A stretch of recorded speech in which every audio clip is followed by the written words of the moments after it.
Hello everyone. Let's see. I'm trying something new with the mic over here instead of over here. I think this window is too bright. It's making me look very dark, but nothing I can do about that now. Oh well. Hello to everyone. I've already said hello to in the chat, and everyone watching. Valentine is here. Valentine was celebrating Music Day, which sounds really fun. I love it. We've been talking about the weather in the chat. But yeah, DR had mentioned that they're really glad that I'm incorporating history into it, which is funny because I've always kind of wanted to. I just had always assumed that you guys just wanted geography, but since I started doing history, you guys have been really into it. So I got this cool, huge history quiz book. This, however, I guess the company that made this book is made one of the really good geography trivia books that I got. So I was not disappointed. The issue is that a lot of these answers are numbers like years and populations and stuff like that. So I'm going to save those for a surprise live later. So I'm just asking you the ones that I feel aren't too easy, aren't too hard, and are YouTube friendly. Exactly, Valentine. I agree. History and geography go hand in hand. To understand geography, you need to understand the history of that place. Cake Rock's is watching all of Indiana Jones in one night. Oh boy, you're gonna love it. Indiana Jones are some of my favorite movies. I mean, the first one is the best one. Temple of Doom is fine. It's fun, Humanity. The third one is really good too. The third one, oh, thank you, Veer. It's not on. The third Indiana Jones, I love because they filmed a scene at Petra. So whenever I'm doing a video about Jordan, it's all I can think about. And it's like, it's so bad that one of the reasons I want to go see Petra is because it was an Indiana Jones. Yeah, if you love history and stuff, the Indiana Jones movies are fun. The fourth one was not good, but I don't think they were trying to be as good as the other movies, but we are moving on. Temple of Doom is really bad, says Valentine. I think I'm biased because that was my favorite when I was a kid. But yeah, by far Raiders of the Lost is the best one for sure. Let's get into history trivia. Like I told Veer, there's no mini quiz today. We're just going to try to get through this book today. It's divided up into a bunch of different quizzes. And the first ones are just a timeline. So we are starting off with prehistory. Prehistory about dinosaurs. Hi, JJ. The first question says, in which era would you find the Tyrannosaurus Rex? In which era would you find the Tyrannosaurus Rex? It's not the Jurassic, believe it or not. I think we're all skewed from Jurassic Park. Valentine has got it. It is the Cretaceous. Good job to Valentine. First question, it goes to Valentine. The answer is the Cretaceous. Oh, Garv, I am so sorry about your arm. My goodness. Take care of yourself, okay? And get some good rest. Oh, Trader Vic's is fun at Berkeley's. Walking with Dinosaurs is on BBC iPlayer right now, says Joshua. You should check that out. But yeah, moving on. The first instrument was found 60,000 years ago. What was it? The first instrument was found 60,000 years ago. What was it? And Veer's got it. It was a flute. Good job to Veer. The answer is a flute. Yes, it was made out of bone. Found in Central Europe. I forget. I think like Austria, somewhere around there. these are kind of difficult. How about I rephrase them? The species Homo floresiensis, hey Dr. Pickle, are known by what nickname? Homo floresiensis. They were found in Indonesia. Yes, DR's got Indonesia. Java Man was the person they found, but Veer's got what I'm looking for. They're called hobbits because they were very short creatures. They are called the hobbits. And let's see. The word prehistory comes from which language? The word prehistory comes from which language? Veer's got it. It is Greek. Good job to Veer. The answer is Greek. Moving on to a subject that I know you guys all love, ancient Egypt. Ancient Egypt. And also just a note, if you hear little birds twittering outside, there's a new bird's nest in the tree outside my window. And the birds are hatched and hungry, and they're going nonstop. So if you hear that, it's the baby birds. Ancient Egypt. First question. Which ancient artifact helped us to understand hieroglyphics? I don't know what kind of birds, JJ. I'm not really familiar with the birds around here. They're weirdly different from the ones in California. They're just little Tweety birds. Looks like DR's got it first. It is the Rosetta Stone. Good job to DR for getting it first. Everyone else got it too. Proud of you guys. The answer is the Rosetta Stone. Next question says, name the famous ruler who conquered Egypt in 332 BCE. Who conquered Egypt in 332 BCE? Veer's got it. It is Alexander the Great. Good job to Veer for getting it first. The answer is Alexander. He became pharaoh and he founded Alexandria at that time. Next question. If you've seen the movie The Mummy, the good one with Brendan Fraser, you probably know this. What is the name of the book that helped ancient Egyptians prepare for the afterlife? I'm going to give that to DR. It's the Book of the Dead. Good job, DR, for getting it. The answer is the Book of the Dead. Book of the Dead. Next question. What was the name of the archaeologist who discovered Tutankhamun's tomb?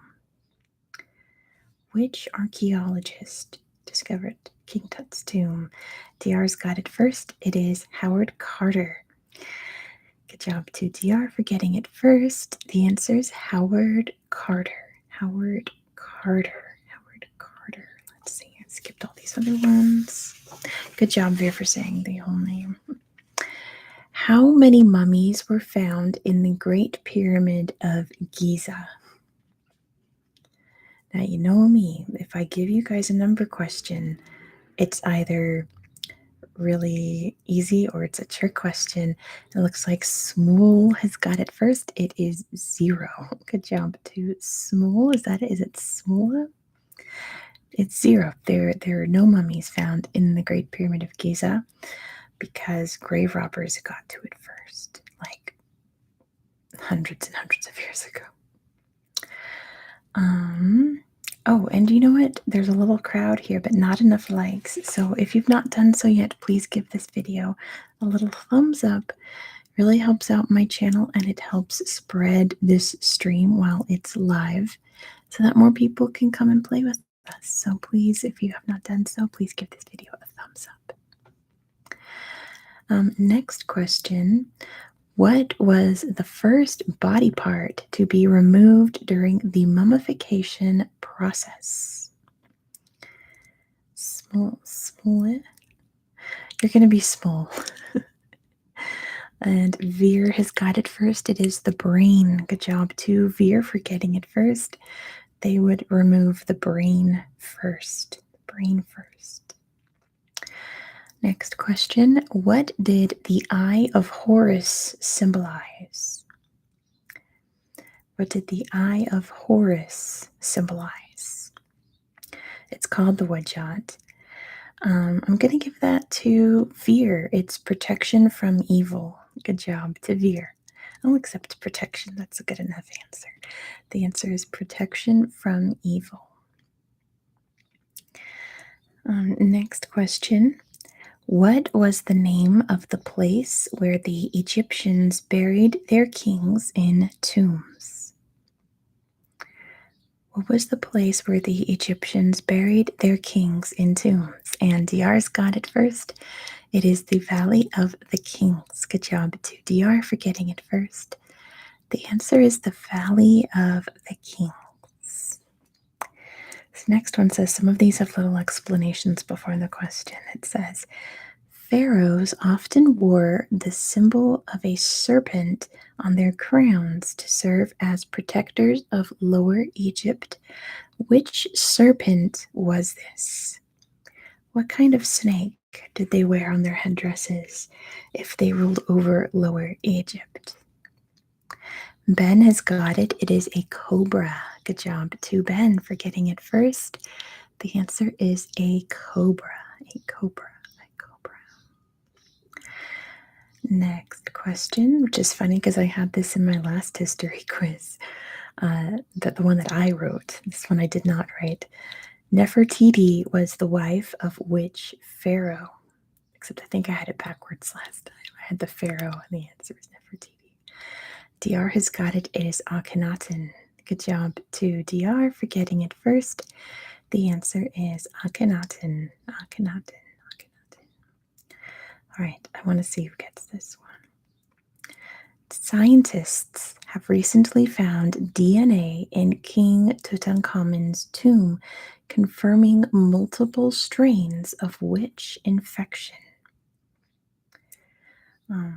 Turns out that King Tut had a certain type of infection. What was it if it's not the plague? Not tuberculosis, not syphilis. I mean, you guys are on the right track. It is a disease, one that's still around today. Small has got it. It is malaria. Good job to Small. The answer is malaria. They found malaria strains in his DNA. Interesting. Next question. I rewrote this one. Which empire was responsible for ending the age of the pharaohs? The answer was a number, so I just rephrased it. And DR has got it first. It is the Roman Empire. Good job to DR for getting it first. The answer is the Roman Empire brought about the end of the age of pharaohs. Next question. Cleopatra VII is said to have unalived herself by encouraging what poisonous animal to bite her? I think this is more Shakespeare than real life, but DR has got it first. It is an asp. Good job to DR for getting it first. This time, it's an asp. The book was just looking for snake, but it's an asp, according to Shakespeare, right? Next question. What is the name of the most prominent Egyptian temple still standing today, built in honor of Amun-Ra? Built for Amun-Ra. I don't know if Abu Simbel was. That's not the one I'm looking for. DR's got it. It is Karnak. Good job to DR. The answer is Karnak. Karnak. I think Abu Simbel was built to honor Ramses. Ramses definitely felt so when he had it constructed. I might mispronounce the name of this answer, but let's see. The Egyptians believed writing was a gift from which god? The Egyptians believed that writing was a gift from which god? And if you're stumped, I can tell you what his head was, because you know they all had human bodies. Most had animal heads, so I can tell you what the head was. But DR's got it. I believe it's Thoth is how you say their name. Thoth. I mean, when I was a kid in my ancient Egypt phase, I just said Thoth. JJ's friend recently returned from Egypt and Jordan. Very jealous. That sounds like a fun tour. An ibis head. That's true, Valentine. You got it. All right. This next one, I did not double check the answer. I'm pretty sure it's correct. It says, what was the first capital of ancient Egypt? You guys can fact check this for me, I suppose. I'm pretty sure this is right. And DR's got it, so it must be right. It is Memphis. Good job to DR. The answer is Memphis. Yeah, I wasn't sure if it was Memphis or Thebes, but the book says Memphis. I was like, the chat will tell me if it's wrong or not. Let's see. The Great Sphinx of Giza shows the head of the pharaoh Khafre on the body of which animal? The Great Sphinx of Giza shows the head of the pharaoh Khafre on the body of a lion. Good job to Valentine for getting it first. The answer is a lion. The Sphinx is a lion body with a man head. Speaking of the Sphinx channel members, keep an eye on your exclusive videos tonight. I'm going to post the list of History Magazine articles for July. And one of the topics is the Sphinx. It's a really cool article. Next question. Which god did the Egyptians believe would judge their soul when they died? Which god did the Egyptians believe would judge their soul when they died? Not Osiris. Osiris was the lord of the underworld, but he wasn't the judge. Ra would be too busy. Valentine has got it. It is Anubis. Good job to Valentine. The answer is Anubis. Anubis with the head of a jackal. He was the one that would weigh your heart against a feather. Next question. What powerful tribe from the eastern Mediterranean did the ancient Egyptians have to fight off? There's a lot of famous battles against this group. Not the Hyksos is not what they're looking forward to, or not what they're looking for. DR's got it. The Hittites is what they wanted. Good job, DR, which I think is just the same thing as the Hyksos, just the later name. But DR's got the answer the book was looking for, which was the Hittites. The Hittites. Next question. The scarab placed inside the deceased's tomb is shaped like which animal? The scarab is in the shape of which animal? JJ's got it first. It's a beetle. Good job to JJ for getting it first. A scarab is a little beetle. A beetle. This one might be tricky. Let's see. I wonder who's going to get this one. What is the name of the person who first managed to decipher Egyptian hieroglyphs? Basically, who managed to translate the Rosetta Stone is what this person is famous for. Valentine's got it at Champollion. Good job, Valentine. It is Jean-Francois Champollion. Good job, Valentine. That's a hard one because that's not an easy name to memorize. Champollion. Next question. I've got 2 left for Egypt.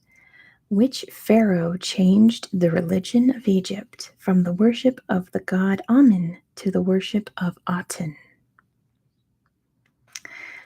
Good job, Valentine. And I will give that to Young Guy 6. It is Akhenaten. Good job to Young Guy for getting it first. The answer is Akhenaten is the pharaoh. DR assumed I was going to say the god, but I wanted the pharaoh. It's Akhenaten.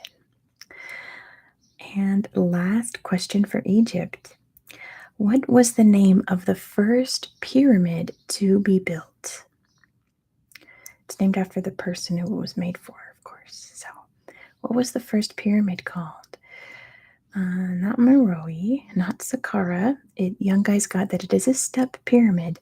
It's the step pyramid of blank. It is a step pyramid. The step pyramid of. It's not. Don't think of the Sudanese ones, guys. You're all posting Sudanese ones. Not the ziggurat of her. No, that's not Egypt. Yeah, you guys are all posting the Sudanese ones. This one's way older than the Sudanese ones. Veer's got it. It is Djoser. Good job to Veer for getting it. The answer is the step pyramid of Djoser. It looks really worse for wear, and that's because it's like 6,000 years old. Hey, Gator's here. Good to see you. Who built the pyramids, says JJ with an alien emoji. Yeah, sure. Our next topic is ancient Greece. Ancient Greece. Yeah, Imhotep was the architect for the Great Pyramid, right, Veer? The step pyramid is literally like 2,000 years before the Great Pyramid. It's an oldie. Ancient Greece. First question. Saqqara? Anyway, I was going for Djoser. The oldest one in Egypt, I guess. I'm not sure. The Pyramid of Djoser is the one that I know. But anyway, first question about ancient Greece. In the Peloponnesian War, who was the enemy of Athens? In the Peloponnesian War, who was the enemy of Athens? And DR's got it. It is Sparta. Good job to DR for getting it first. Hi, Em. The answer is Sparta. Sparta. Next question. At the Battle of Marathon, which Persian king did the Greeks defeat? At the Battle of Marathon, which Persian king did the Greeks defeat? Not Xerxes. I think this is Xerxes' dad. Valentin has got it. It is Darius the First. Good job to Valentin. The answer is Darius the First. Darius the First. Next question. Where was Alexander the Great from? Where was Alexander the Great from? What kingdom was he from? I suppose I'll give that to DR. It's pretty typoed, but they're trying to type fast. It is Macedon or Macedonia. Good job to DR. The answer is Macedonia. Veer says Chadland, which pretty much the same thing. Back in the day, Macedon was just a bunch of Chads. Next question. How did Socrates die? It was called the Kingdom of Macedon. How did Socrates die? And DR's got it. He was poisoned with hemlock. Good job to DR for getting it first. The answer is that he was poisoned. He was sentenced to death with poison. Next question. In Greek mythology, what was the name of the god of fire? Which I would call him like the god of the what's it called? Anyway, DR's got it. It is Hephaestus. Good job to DR. The answer is Hephaestus. That's the one I'm looking for. What's the word I'm looking for? Like where you like make swords on an anvil? Like where a blacksmith works? I can't think of the word. Kick Rocks knows from Percy Jackson. The Forge. That's the word I'm looking for. Thanks, DR. I know him as like the god of the Forge. But yeah, thank you guys. No, Manatee. No, Prometheus was a titan, not a god. Let's see, next question. According to Greek mythology, where did the 12 Olympians reside? There's the baby birds. Can you hear them? Where did the 12 Olympians reside? And DR's got it. It is Mount Olympus. Good job to DR for getting it first. They lived on the top of Mount Olympus. Mount Olympus. Next question. What was the prize for the winners of the Olympic Games in ancient Greek times? What did the first prize winners win in the ancient Olympics, not the modern Olympics? And JJ's got it. They would get an olive wreath. Good job to JJ. They would get a wreath on their heads. An olive wreath. So I think at the last Olympics they were giving out the wreaths, right? The winners got to wear wreaths. Anyway. Next question. What is the name for the most famous Greek temple, which was dedicated to the goddess Athena during the 5th century BCE?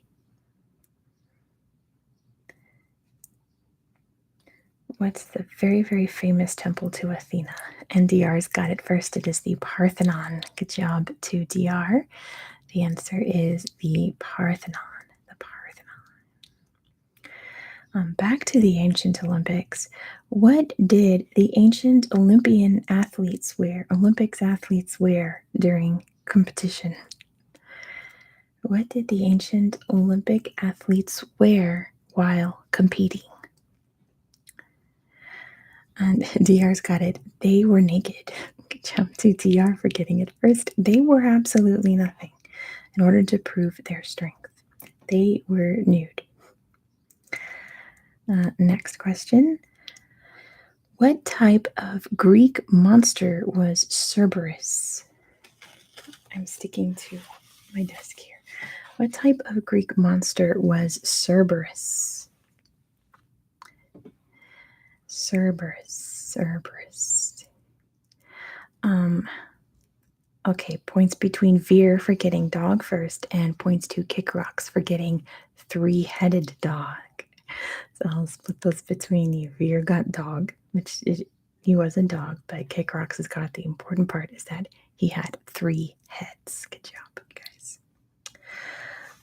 Next question. And again, like I said in the beginning, a lot of these answers are numbers, and I don't like to do numbers just because I don't want to read a stream of numbers flashing up on my chat. I will lose track. So I do that on surprise lives when there's a smaller crowd. Who was the ruler of the Greek gods? Who was the ruler of the Greek gods? Easy one for you guys.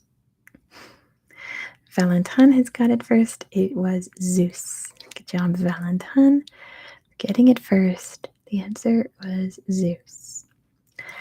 This one has a long description. You guys are going to figure it out before I get to the end for sure, because you guys are smart. So just throw their name up in the chat.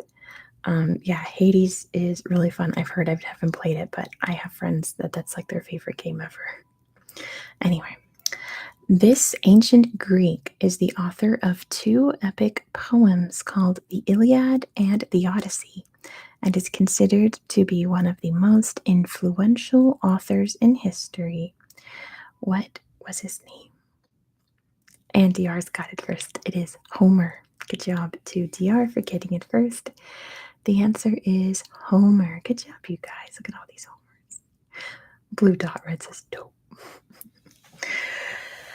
Next question says, what was the name of the league founded in 478 BCE, which was created to protect the Greeks against Spartan aggression? It was led by Athens and its powerful navy. And DR's got it. It is the Delian League. Good job to DR. The answer is the Delian League. The Delian League. Let's see. Next question. I kept a lot of the mythology ones. Hi, James. Who was the Greek god of the harvest? The Greek god of the harvest. The harvest. There's people outside. Very annoying. It looks like Gust has got it first. It is Demeter. Good job to Gust for getting it first. The answer is Demeter. Speaking of the gods, Aphrodite was the goddess of what? Aphrodite was the goddess of what? There's like a couple answers I'll accept for this one. Yeah, I was kind of tricking you, DR. Huh? All right, so half a point to DR and half a point to Valentine with beauty and love. And those were the two answers they were looking for, and they popped right up first. So good job, DR and Valentine. The answer is love and beauty. Love and beauty. Next question. Name the ancient Greek playwright who wrote the play Antigone. Which playwright wrote Antigone? I had to read Antigone in high school. DR's got it first. It is Sophocles. Good job to DR. The answer is Sophocles. Sophocles. Next question. Athens is known as the birthplace of what? Yeah, me too, Valentine. I had to read Oedipus and Antigone in high school. DR's got it first. It is democracy. Good job to DR for getting it first. The answer is democracy. Democracy. Next question. Name the ancient Greek physician and father of modern medicine who has an oath named after him, which is still widely used today. Gust has got it. It is Hippocrates. Good job to Gust for getting it first. The answer is Hippocrates. Hippocrates, as in the Hippocratic oath that healthcare workers have to take. Next question. What were the ancient Greek warships called, which were long, narrow ships capable of reaching speeds of up to 9 knots? I think the Athenians developed these ships, right? Valentine has got it first. They are triremes. Good job to Valentine for getting it first. The answer is triremes. Triremes. Here's another question that I had like last history quiz I did. What was a phalanx? What was a phalanx? Oh, and I wrote a note that this is the last ancient Greek one. What was a phalanx? Phalanx. And DR's got it. It was a military formation. Good job, DR. The answer is a military formation. The next category is Britain. I should say that this is a British book, so there's a lot of Western history. So sorry, like there's no Japanese history, no Indian history. It's all Western history. So we're moving on to Celtic Britain. Okay. Listen to this one until the end because you're not going to know the answer until I finish. It says there were approximately 16 Celtic languages to have ever existed. 6 are still spoken today. 5 of these are Irish, Manx, Scottish Gaelic, Breton, and Cornish. And what's the 6th? DR's got it. It's Welsh. Good job, DR, for waiting until the end. So you got it right. It is Welsh. And Veer wrote it in Welsh. That's awesome. It is Welsh. Next question. What was the main religion of the Celts in Britain? What religion did the British Celts practice? Well, it was a type of paganism. Can you give me the specific name?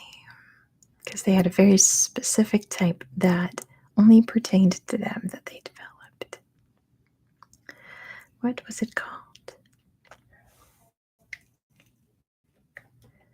Let me get a drink of water real quick.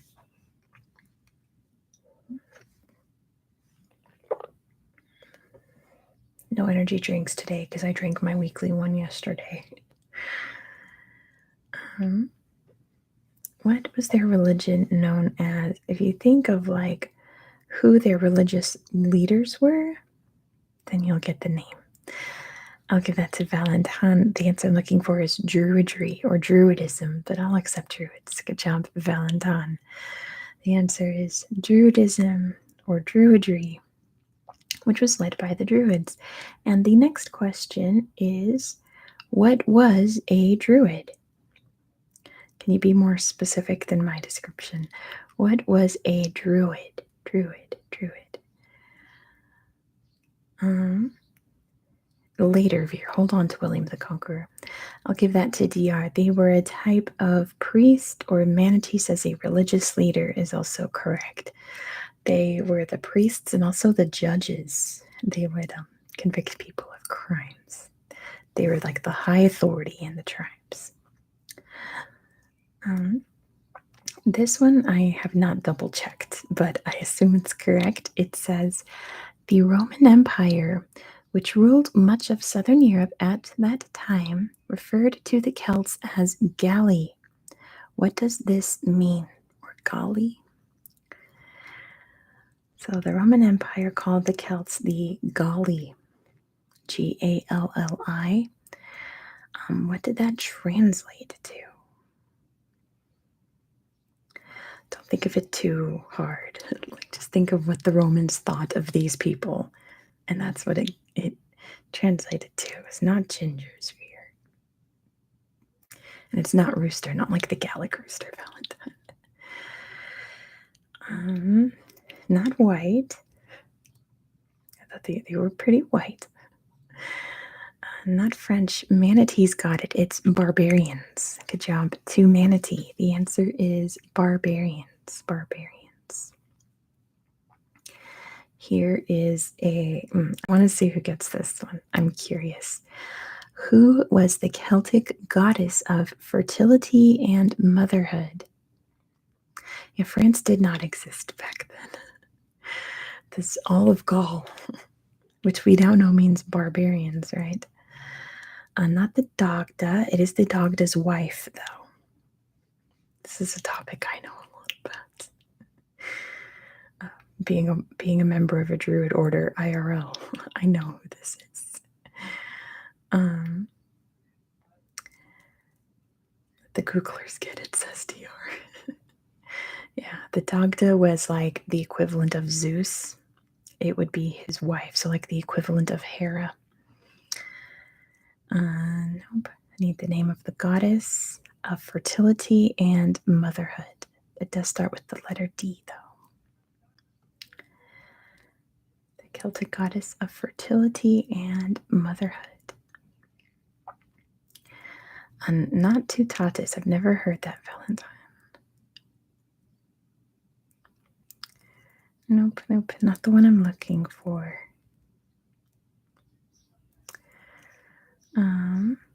No, Veer, you're kind of off. Not Breached, manatee. That was the goddess of like innocence. I mean, it's not terribly wrong, manatee, but it's not the one I'm looking for. The goddess of motherhood and fertility.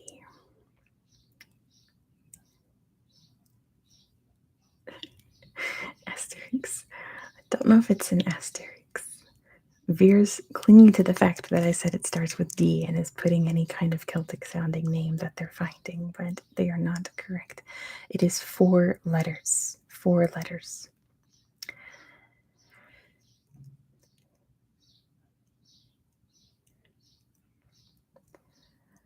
Not Doha, that's the capital of Qatar. Dana is not correct, but you're not far off. It's probably where the name Dana comes from, to be honest. Like how the goddess Briege is how we get the name Bridget. I might have stumped the chat with this one. Manatee's got it. It is Danu.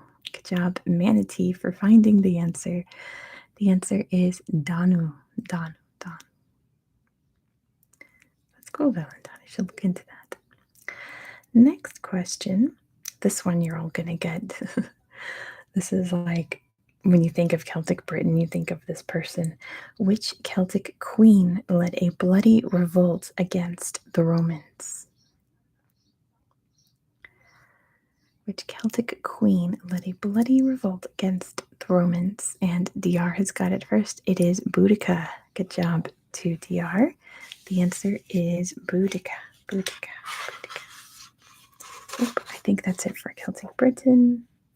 Again, there's a lot more questions, but they're all either way too easy or way too hard, or they're numbers. Or one of them is like, name this symbol, and I'm not about to give you that. So we're just cruising through history here. We're moving on to the Romans. Let's do some Roman history. Yeah, that's true, Valentine. I do use her a lot in quizzes. First question. I use this one a lot too in quizzes. Who was the first Roman emperor? Who was the first Roman emperor? And DR's got it. It is Augustus. Good job, DR, for getting it first. The answer is Augustus Caesar. Augustus Caesar. Augustus Caesar. Next question. What language was spoken by the Romans?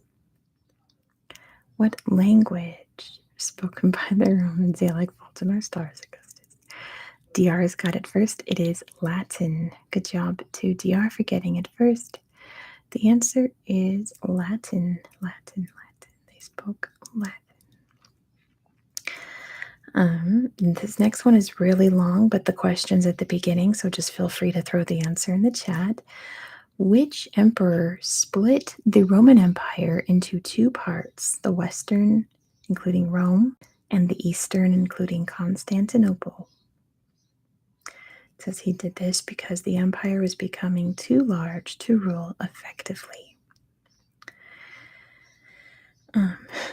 Manatee's got it. It's Diocletian. Good job to Manatee. The answer is Diocletian. Good job, Manatee. Next question. Who was the Roman god of the sky and thunder? Who was the Roman god of the sky and thunder? The sky and thunder. Manatee's got it. It is Jupiter. Good job to Manatee for getting it first. The answer is Jupiter. Jupiter. Remember, we're talking about Roman gods, not Greek gods anymore, right? It is Jupiter. Next question. Under which emperor did Christianity become the main religion of the Roman Empire? Also sometimes called Jove. That's true, young guy. And DR's got it. It is Constantine I. Good job to DR for getting it first. The answer is Emperor Constantine made Christianity the official religion of the Roman Empire, or the Byzantine Empire at that point, right? All right, this one has two names, so please give me both in the chat in one line of chat. Don't type it in twice. According to tradition, which two brothers founded Rome? Which two brothers founded Rome? DR's got it first. It is Romulus and Remus. Good job to DR for getting it first. The answer is Romulus and Remus, are the two brothers who founded Rome. Next question. What is the Colosseum also known as? What is the Colosseum also known as? It's another name for the Colosseum. Named after, I assume, the emperor that had it constructed. Manatee's got it. It's the Flavian Amphitheater. Good job to Manatee. The answer is the Flavian Amphitheater. The Flavian Amphitheater. One word, Valentine? No, goodness. Next question. Which Roman god was the god of the underworld? Which Roman god was the god of the underworld? Underworld. I'll give that to DR. It is Pluto. Good job to for getting it first. The answer is Pluto. DR almost put Hades, but that's Greek. We're talking about Romans. So the answer is Pluto. There's a dog now. Next question. What was the name of the important road that connected Rome to Brindisi in southeast Italy? What was the name of the important road that connected Rome to Brindisi? And DR has got it. It is the Appian Way. Good job to DR for getting it first. The answer is the Appian Way. The Appian Way. All right, this next one has two possible answers. Yes, DR is lightning fast. Vanessa, you aren't correct. This game is mostly beat DR. This one has two possible answers. Let's see if we can get both. Don't feel the need to put both in one line of chat. Just put up what you think is first. Two people are going to get it for sure. It says, the Circus Maximus was once the first and largest stadium in ancient Rome. What was it primarily used for? What was the Circus Maximus used for? There were two things that they would use it for. It was not a zoo. Chariot racing is one. Good job, Dr. Pickle. They would use it to race chariots, mainly. Circus just means round. And Vanessa's got the other one, gladiators. Good job to Dr. Pickle and Vanessa. They would use it for chariot races, and the book says gladiatorial displays, which is very fancy. But mostly it was for chariot races. So good job, Dr. Pickle and Vanessa Navigator. Next question. What is the name of the Roman emperor who made his horse a senator? Which Roman emperor made his horse a senator? And DR's got it. It is Caligula. Good job to DR for getting it first. The answer is Caligula. Dr. Pickle says it's not true, which I believe that. Caligula was a wild and crazy guy, but I don't really believe that he made his horse a senator. Let's see. Who was the Roman god of war? Nero means genius in Finnish. How interesting. And DR's got it. It is Mars. Good job to DR for getting it first. The answer is Mars. Mars. Next question. What was the name of the author who wrote the famous poem Aeneid? Who wrote the Aeneid? Aeneid, Aeneid, Aeneid. Ignore the dog outside. Veer has got it first. It is Virgil. Good job to Veer for getting it first. The answer is Virgil. It's Aeneid? Really, DR? I've always said A. Wow, you're right. It is Aeneid now that I look at it. Thank you, DR, for correcting that for me. Next question. Who was the last wife of Julius Caesar? Fear, you're not sorry for that. Who was the last wife of Julius Caesar? Not Cleopatra. They actually were never married. They were just kind of having a fling, like a really long, drawn-out fling. But they never actually got married. If I recall correctly, Caesar and Cleopatra never actually got married. I think Mark Antony and Cleopatra got married. The daughter of Pompey, I think that was his first wife, Valentine, was Pompey's daughter, who died really young. It's bad that I know this name from To Kill a Mockingbird. It was the name of their maid. Veer's got it. It's Calpurnia. Good job, Veer. The answer is Calpurnia. Calpurnia. Yeah, it's like I hear that name, I think of To Kill a Mockingbird because their maid was named Calpurnia. Who was the Roman goddess of love and beauty? Who was the Roman goddess of love and beauty?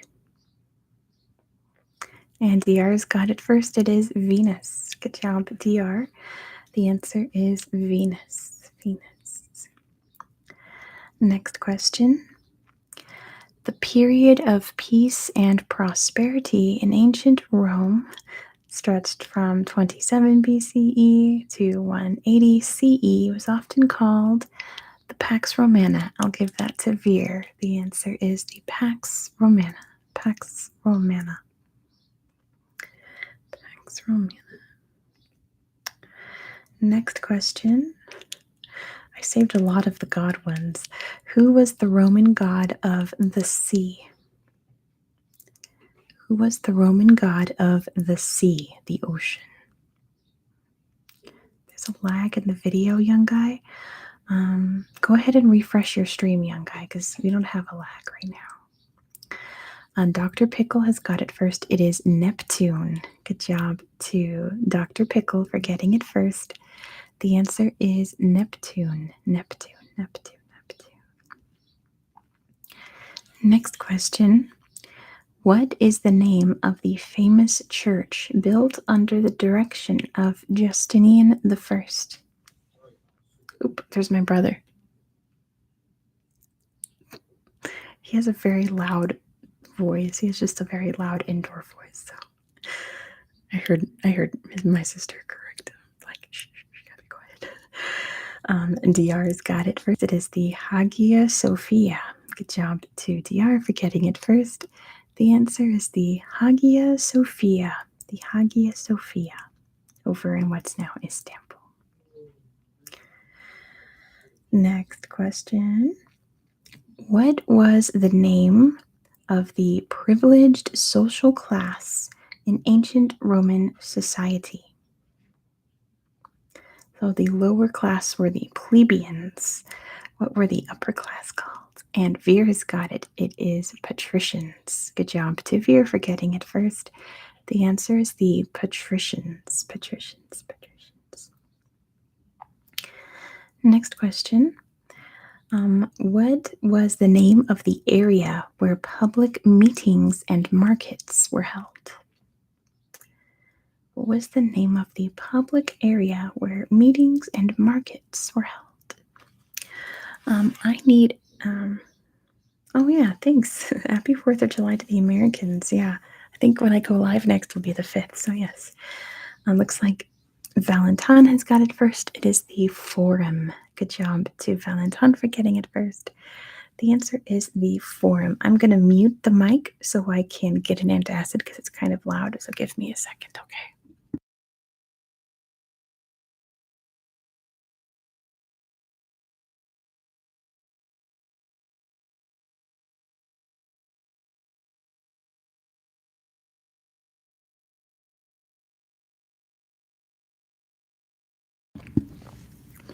Okay, Crocs, remember fireworks are illegal in the Bay Area. I hope you're setting up legal fireworks, okay, Crocs.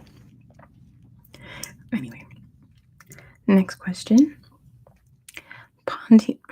Pontius Pilate allegedly ordered the crucifixion of which person?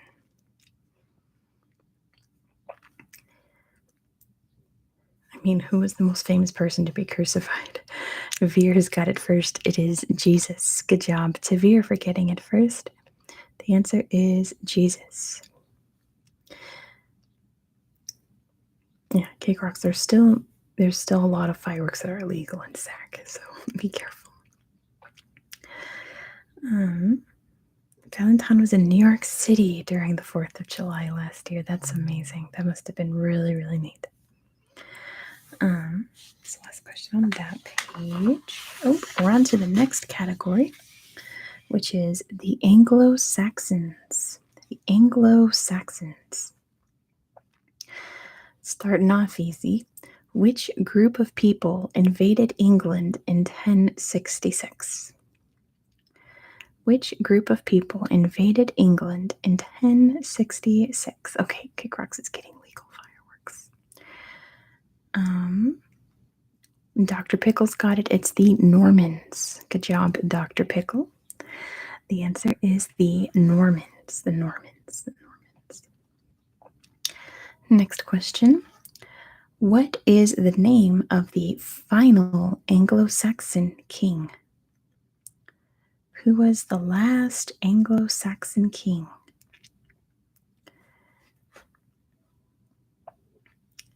Probably kick rocks.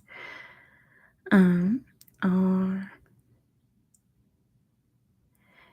it wasn't Harold Hardrada, DR, but it was Harold Godwinson, so I'll just give you that, DR. The answer is King Harold, as he's just kind of known as today. Harold Godwinson. King Harold. And then, goodness, what battle did King Harold lose his life? Gusta's still watching Vikings Valhalla. Well, the next category is Vikings, Goose, so you might want to plug your ears. DR's got it. It's the Battle of Hastings. Good job, DR, for getting it first. The answer is the Battle of Hastings. The Battle of Hastings. Next question. What language did the Anglo-Saxons speak? What language did the Anglo-Saxons speak? I'll give that to Gust. It's Old English. Old English they spoke. They spoke Old English. Good job, Gust. The answer is Old English. Next question, and this is another long one, which you're going to get the answer of right away, so just throw it in the chat when you know it. Name the epic poem which was produced between 975 and 1025, in which the main character defeats a dragon but is mortally wounded in the process. And DR's got it first. It is Beowulf. Good job to DR for getting it first. The answer is Beowulf. I should link it. I filmed this ages ago, but I read Beowulf on my channel all in one take. And it's pretty nice. It didn't get a lot of views. I was really shocked. But it's on my channel somewhere. If I could link it right now, I would. But I read the entirety of Beowulf on my channel. Oh, Vera, I hate that feeling. I'm sorry. Next question. What is the name of the king who defeated the Vikings at the Battle of Edington in 878? Which king defeated the Vikings at the Battle of Edington? DR has got it. It is King Alfred the Great. Good job to DR. The answer is Alfred the Great. King Alfred the Great. The only king that ruled over England to be known as the Great is Alfred. Next question. What is the name of the Norman conqueror of England? I almost said Egypt. Of England, who was victorious at the Battle of Hastings. And now Veer is correct. The answer is William. Good job to Veer, who has just kept saying William until it was correct, and he finally got it. It is William the First, or William the Conqueror. Good job to Veer, who finally got William. Next question. What was the name of the system of writing used by the Anglo-Saxons? So we know they spoke Old English. What was their writing system? I have a story about will.i.am. I saw the Black Eyed Peas live back in 2004. DR has got this first. It is runes. Go ahead, Cater. I'd appreciate that. Throw up the link to my Beowulf video. That'd be cool. Yes, they wrote in runic script. Hello, Mark. All right, last question in Anglo-Saxons. And you have to listen to this to the end because it's a list of things. And the question is which one is missing. So you have to wait to the end. Britain was divided into 5 different kingdoms. 4 of them were Northumbria, Mercia, Kent, and East Anglia. And what's the 5th one? Britain was 5 different kingdoms during the Anglo-Saxon times. Not Essex, not Sussex. So close, so close, so close. There's Northumbria, Mercia, Kent, East Anglia and Wessex. Good job, DR. The answer is Wessex. Not Essex, not Sussex. It was Wessex. Wessex was the last one. I think that was Alfred the Great's kingdom, right? Was Wessex. Moving on to the Vikings. Here's questions about the Vikings. This Norse explorer is thought to be the first European person to set foot in continental America. Who is he? And DR's got it. It is Leif Erikson. Good job to DR. The answer is Leif Erikson. Leif Erikson. Next question. What is the name of the supreme god that the Vikings worshipped? Who was like the high god of the Vikings? Who was the most important god of the Vikings? Veer has got it. It is Odin. Good job to Veer, who got it first. The answer is Odin. Odin. Next question. Thor, the god of war and fertility, used what weapon to create thunder and lightning? What weapon did Thor use to create thunder and lightning? Valentine's playing the new Final Fantasy. Small got it first. It is a hammer. Good job to Small. It is a hammer. And Veer's got the name. It is Mjolnir. The answer is a hammer. And yes, Veer's got the name. Next question. What religion did the Vikings convert to in the 11th century? What religion did the Vikings convert to in the 11th century? And Gust has got it first. It is Christianity. Good job to Gust, who got it first. The answer is Christianity. Christianity. This one's kind of an open-answered one, so let's see who gets it first. What was Valhalla? What was Valhalla? What was Valhalla?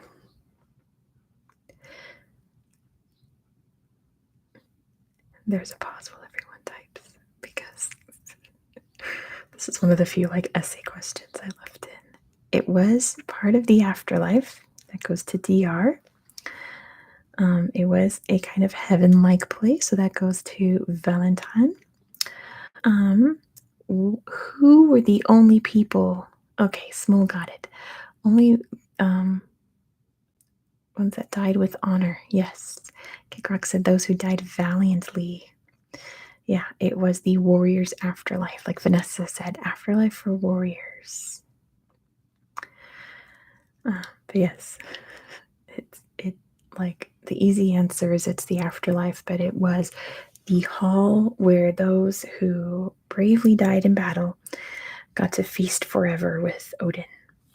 That's like the long drawn out answer, but you guys all got it. Next question. This world famous Viking, born in 950, most likely earned his name the Red due to the color of his beard and hair. Who was he? There's a correct answer and there's a channel answer. Veer has got it. It is Eric the Red. Good job to Veer, who got it first. The answer is Eric the Red, and Veer's got the joke answer. It is Ginger Joe. Good job, Veer. That's where the legend of Ginger Joe on my channel comes from, is from Eric the Red. 2 questions left. What language did the Vikings speak? There's Ginger Joe right there. Thanks, Veer, for the emojis that I made. It looks terrible, but that's the best I could do.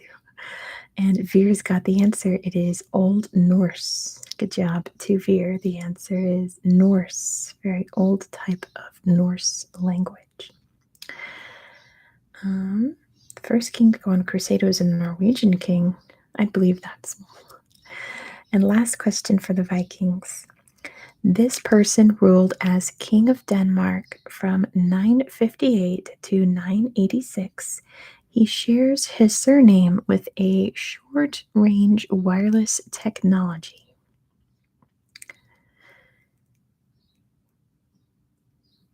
It's not another Eric, and it was not Canute. Gust has got it. It's Harold Bluetooth. Good job to Gust for getting it first. The answer is Harold Bluetooth, which is where we get Bluetooth technology from his name. The answer is Harold Bluetooth. All right. This next category is the Mongol Empire, but pretty much all of these questions are numbers or essay questions, like how many people were descended from Genghis Khan, how many square miles did the territory cover, like goodness gracious. So I only saved 2 of them. Yes, the Bluetooth logo is the rune of Harold Bluetooth. Isn't that cool? So I only saved 2 questions about the Mongol Empire for you. The first one being, what was the capital of the Mongol Empire? I need some water too. What was the capital of the Mongol Empire?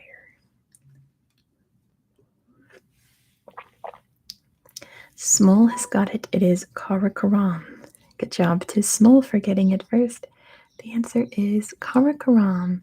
I don't think Ulaanbaatar existed back in the Mongol times. If it was a little village of some kind. I don't think Ulaanbaatar existed back in the day. Karakoram is in Uzbekistan now, right? Someone correct me. Is it Uzbekistan where Karakoram is? I haven't visited that region in a while, so I'm rusty on Central Europe right now. But yeah, it was a big city built up by the Mongols. And then the last question, which let's see who gets it first. Who founded the Mongol Empire? Who founded the Mongol Empire in 1206?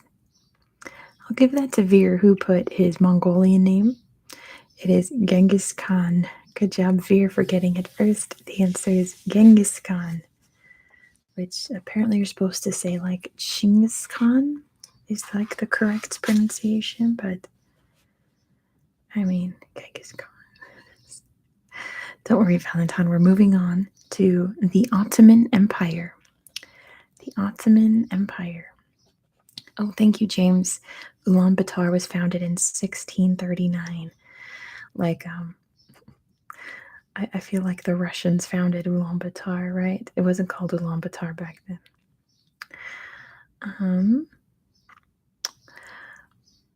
Okay, Veer, you just gotta stop. Valentine. He was born Temujin, that's true. So, okay. What was the capital of the Ottoman Empire? What was the capital of the Ottoman Empire?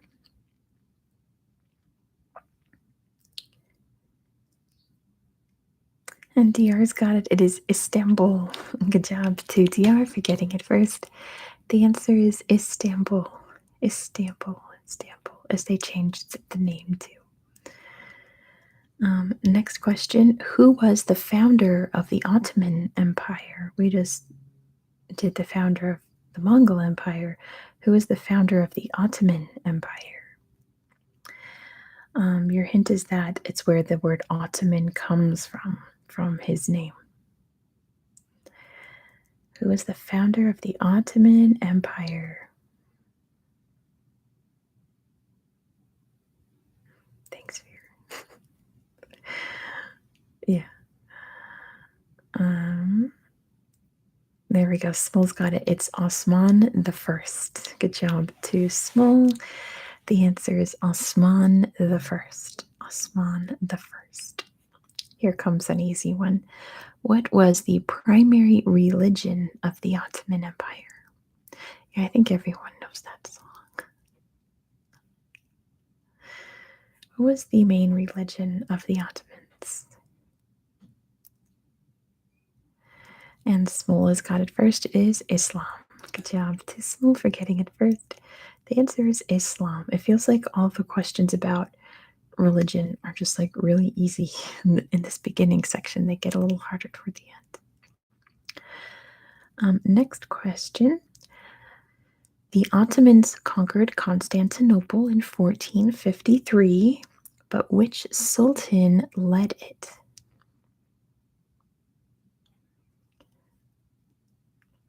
You guys are all very particular about people's feelings back in the 1400s, which I suppose. Veer's got it. It is Mehmet II. Good job to Veer, who got it first. It is Mehmet II. Mehmet II. And I almost didn't leave this in, but I didn't take all the others. I don't want you to describe the sick man of Europe or anything like that. That's no more essay questions. But I guess I'll leave this in, even though it's stupid easy. In which country did the Ottoman Empire start? In which country did the Ottoman Empire begin?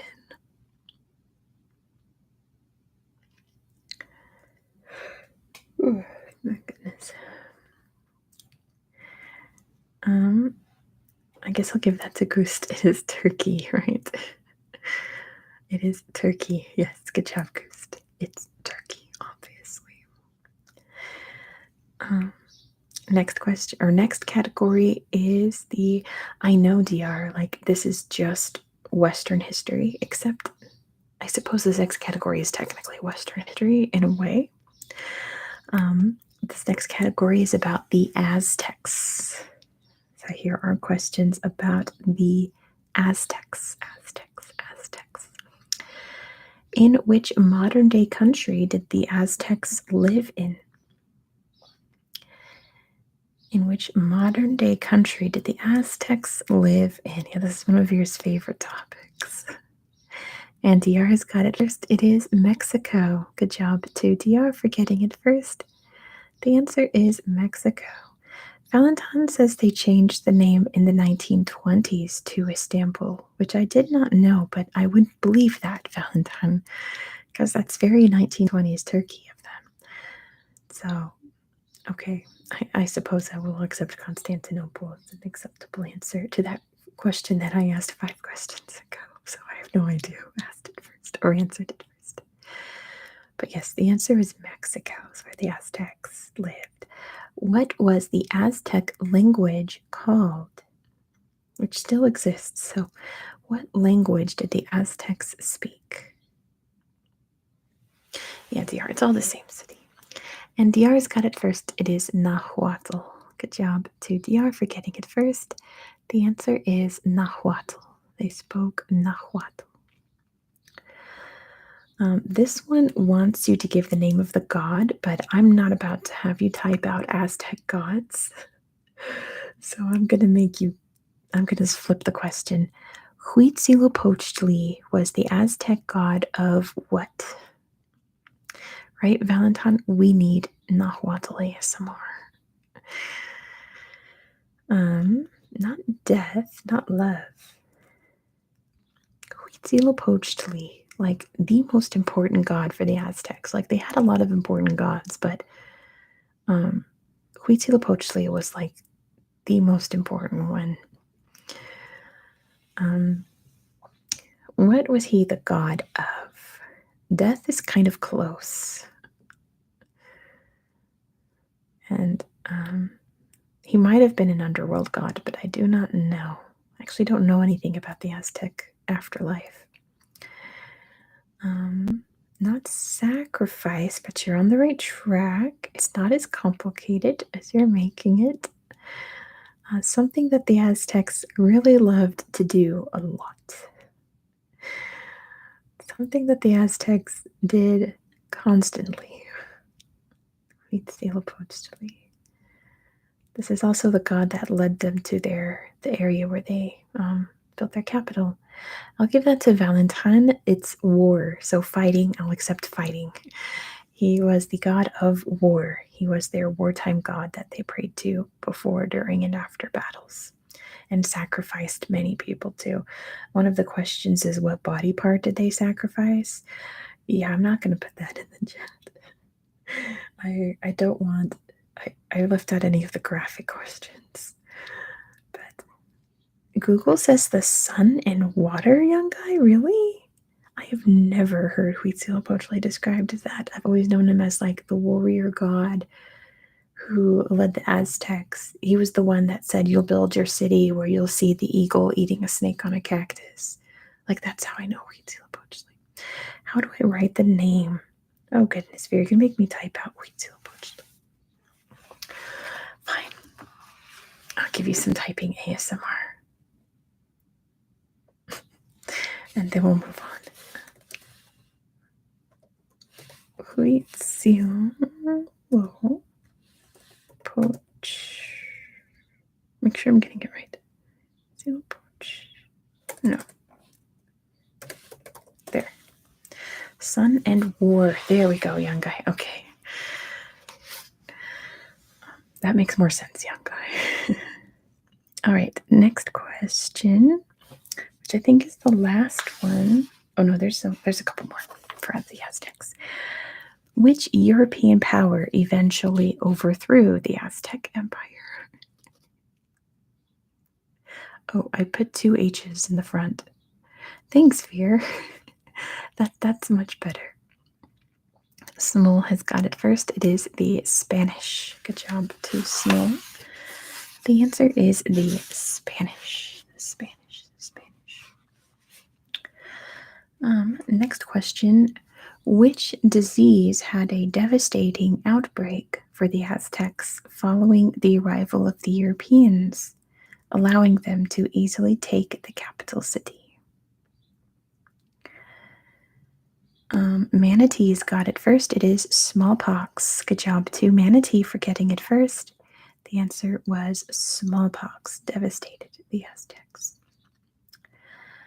All right. This one, okay, let me just say, it's Tlaloc was the Aztec god of what? There's 2 things. One of them is a weather thing. So let's get that first. Young guy's got it. It is rain. Good job, young guy. Tlaloc was the god of rain. Tlaloc was also a god of this human action. I should say this human bodily function. And don't get weird about it. It's not graphic. A music quiz. Maybe DR. And Gust has got it. It is birth or fertility. It's Fury said don't get gross with it. Fertility is what I'm looking for. So bonus or half a point to Gust and young guy. It is rain and fertility. Rain and fertility. Last question for the Aztecs. What was the name of their capital? I'm going to make you type out this one. What was the capital of the Aztec Empire? I'll give that to Veer. It's Tenochtitlan. Good job to Veer. The answer is Tenochtitlan. Our next category is about the Renaissance. Which I'm laughing because there's a question here that I think is really dumb. It was like, what's the most famous painting from the Renaissance? And it's like, I think that's subjective. But anyway, I was shaking my head at that. It was a lake city, but the lake is not there anymore. Yeah, the answer was the Mona Lisa, but I don't know. That's subjective. First question, where is the birthplace of the Renaissance? Where is the birthplace of the Renaissance? Well, Italy, but like where in Italy? Because Italy did not exist back then. DR's got it. It is Florence. Good job to DR. The answer is Florence. Florence. Which is in Italy now, but Italy did not exist back then. It is Florence. Next question. What was the name of the family that ruled over Florence for more than 60 years? Which family pretty much controlled Florence during the Renaissance times? And Tony has got it first. It is the Medici. Good job to Tony for getting it first. The answer is the Medici.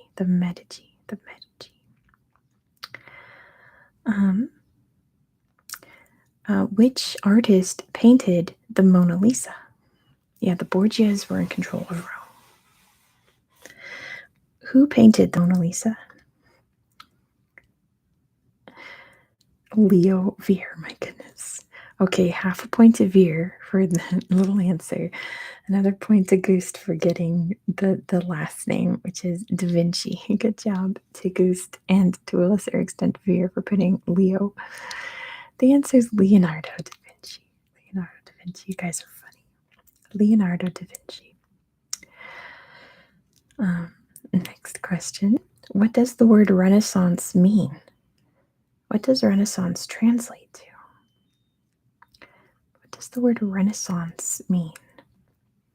And Gust has got it first. It is rebirth. Good job to Gust for getting it first. The answer is rebirth. Rebirth. Rebirth. Which Italian artist painted the Sistine Chapel ceiling? Which Italian artist painted the Sistine Chapel ceiling? And Manatee's got it first. It is Michelangelo. Good job to Manatee for getting it first. The answer is Michelangelo. Valentine's got the full name, Michelangelo Buonarroti.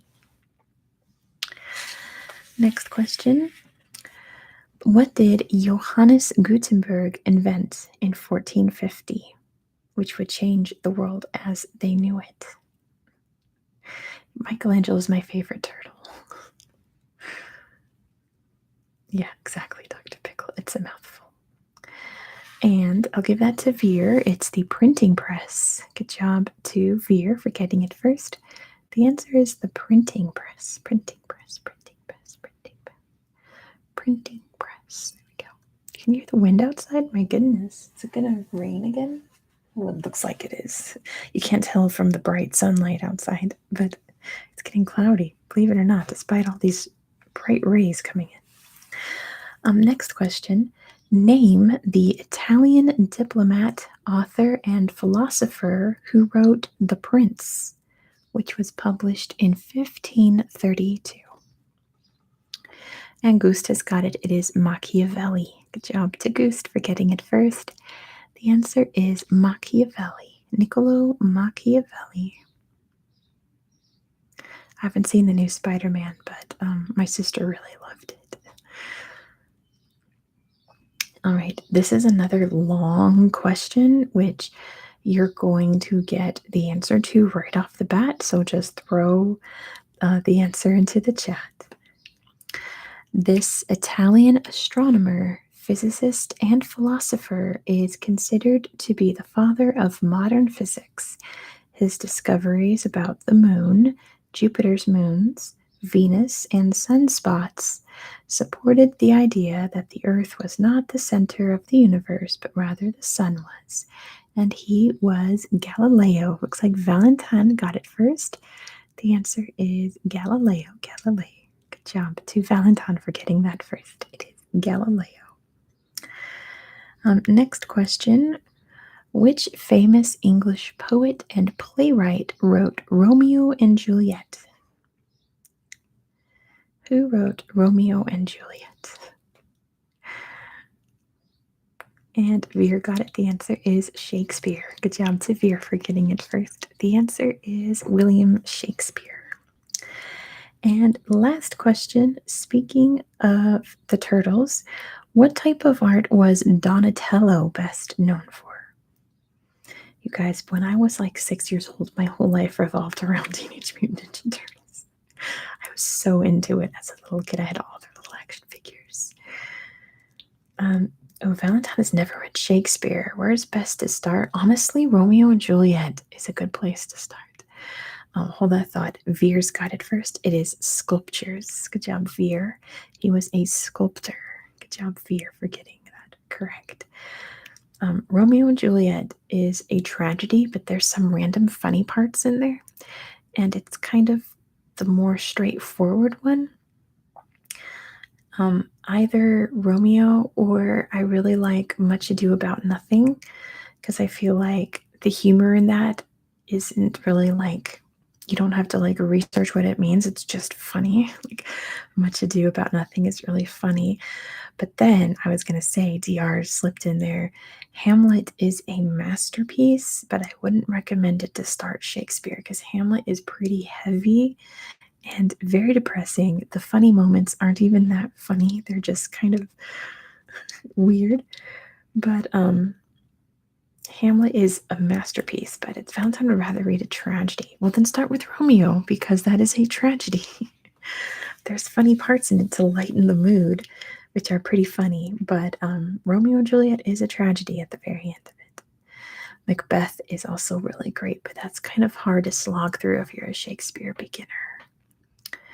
But yeah, honestly, like there's a reason that Romeo and Juliet's the most famous one. I think it's because it's the easiest one to digest.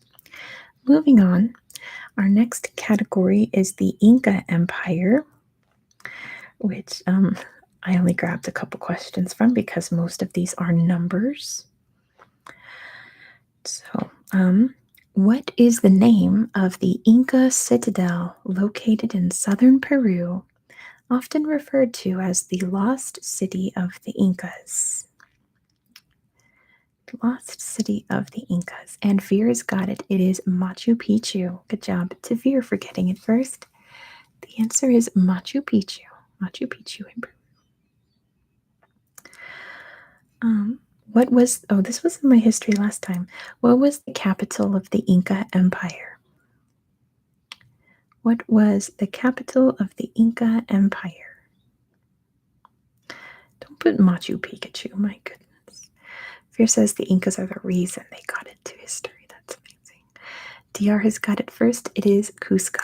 Good job to DR for getting it first. The answer is Cusco. Cusco in Peru.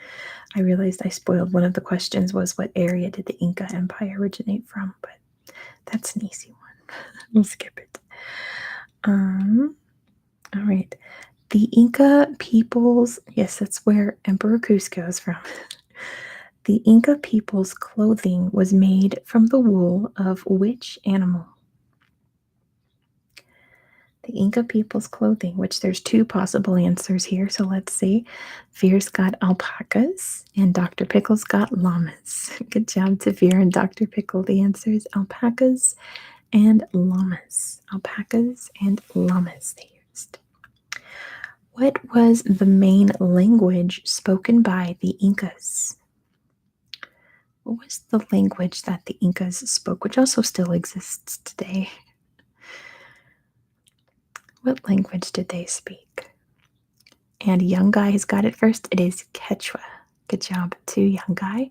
The answer is Quechua. Quechua. Quechua.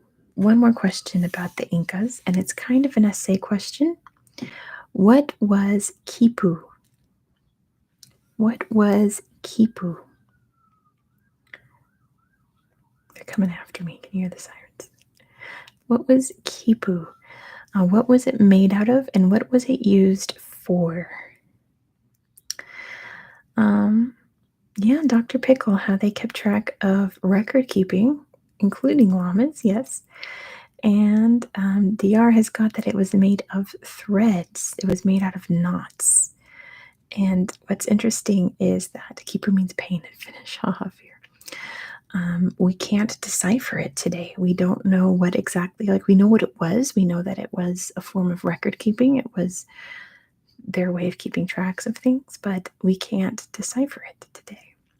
It's pretty interesting. But yes, they would make knots to keep track of records because the Spanish destroyed it. That's true here. Moving on to the Tudors, which is a topic that I don't really use a lot in trivia. So let's talk about the Tudors. What age period is this? For the Incas would have been the 1400s, 1500s. Fear, you got to stop throwing in things that you think is going to be the answer. First question, who did Henry VIII defeat at the Battle of Bosworth in 1485 to become the first Tudor king? Yeah, the Incas only existed for like 100, 150 years. They were cut short very quickly.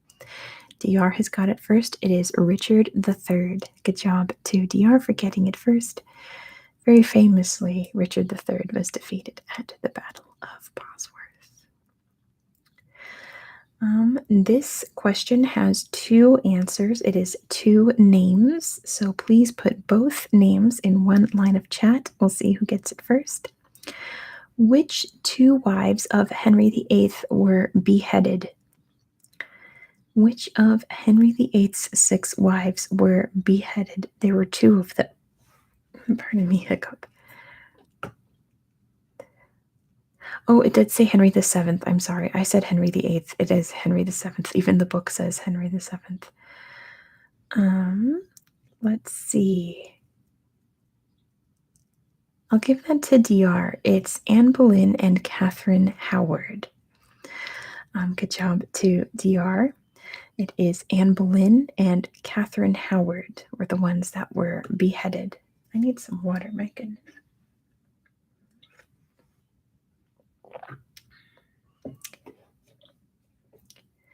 Quechua is a decathlon brand. I don't know what that means, James. But yes. There were 3 Catherines. I think there were 2. No, there were 3 Catherines. You're right. There were 3 Catherines. Decathlon's a French sporting brand. Gotcha. Next question. What was the name of the famous theater where Shakespeare's plays were performed? Which theater were Shakespeare's plays performed in? Yeah. I don't want to start listing wives because I know a lot of questions in here are about Henry VIII's wives. DR has got it first. It is the Globe Theater. Good job to DR. The answer is the Globe Theater. The Globe Theater. Next question. What nickname was given to Queen Mary? What nickname was given to Queen Mary?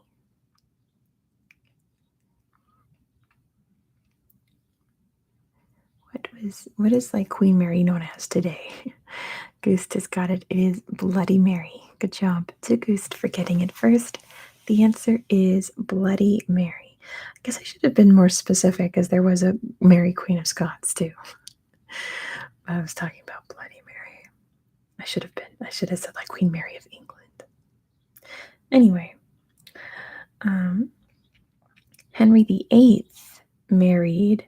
No, I read it wrong again. Henry VII. Mary Queen of Scots was not a Tudor. That's true. Why was she bloody? Because she executed a lot of people for not being Catholic. That's why she's known as that now today. Henry VII married Elizabeth of York, which united the House of Plantagenet with which other house? I've heard that Valentine, that the Saoirse Ronan movie about Mary Queen of Scots is really good. Valentine has got it. It is Lancaster. Good job to Valentine. The answer is Lancaster. Next question. What queen was executed in 1587? What queen was executed in 1587? 1587. I mean, there are actually like a lot of queens that were executed during this time. I guess I'll give that to Veer, who just said Mary, but bonus point to Dr. Pickle, who put Mary Queen of Scots, which is what I was looking for. So half to Veer, half to Dr. Pickle. It was Mary Queen of Scots. And then who was Queen of England for 9 days before she was executed? Who was Queen of England for 9 days?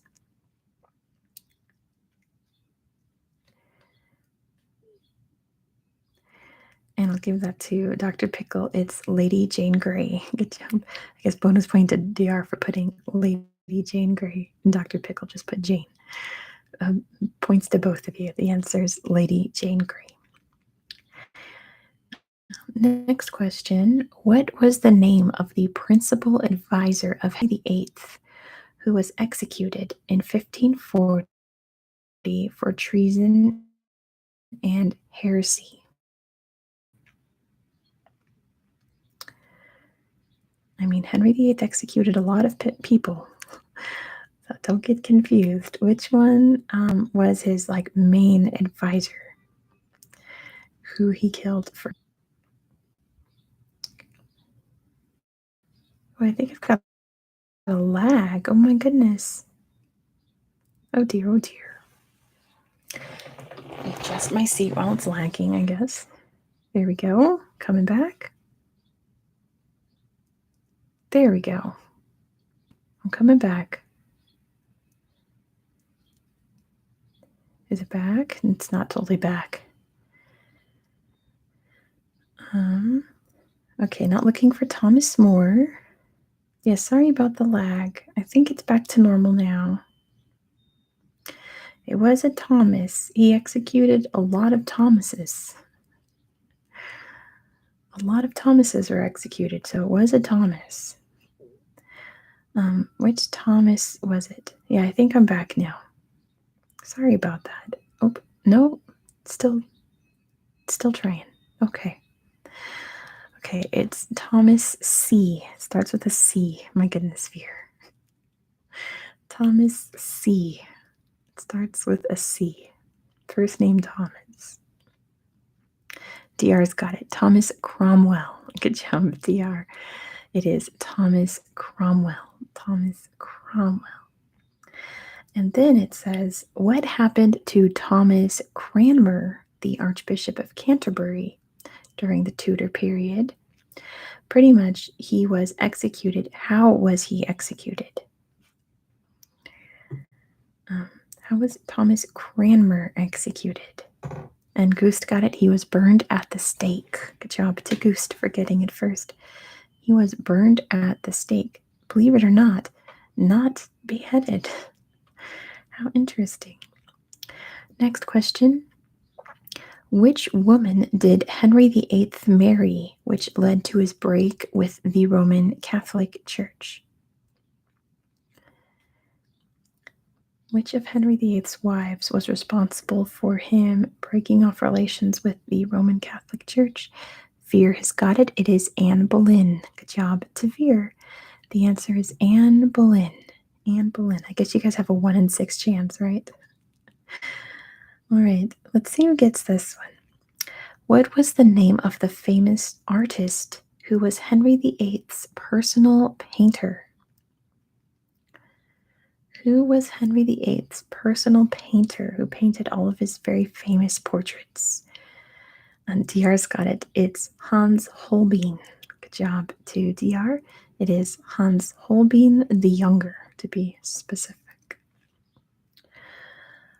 Which of Henry VIII's wives wrote The Lamentations of a Sinner, which is a 3-part sequence of reflections?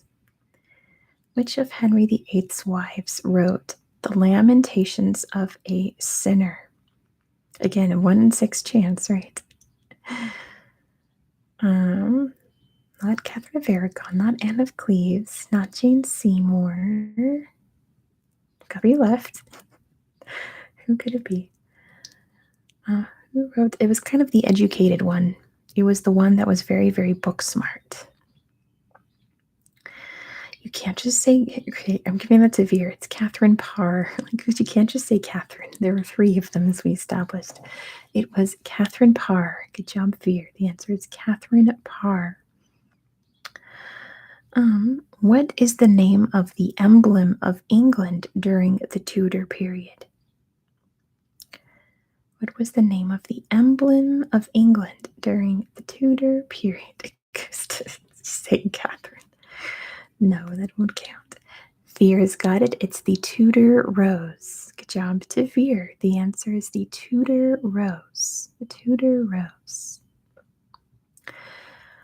Why did Henry VIII divorce Catherine of Aragon? Why did Henry VIII divorce Catherine of Aragon? Because no boys. Good answer, Veer. because she could not produce a male heir. That goes to Veer. She couldn't produce him a boy, so he divorced her. But, I mean, that's the official reason, right? It's really because he had the hots for Anne Boleyn. Next question. Who was the final Tudor monarch? Who was the last of the Tudors? Who was the last Tudor monarch?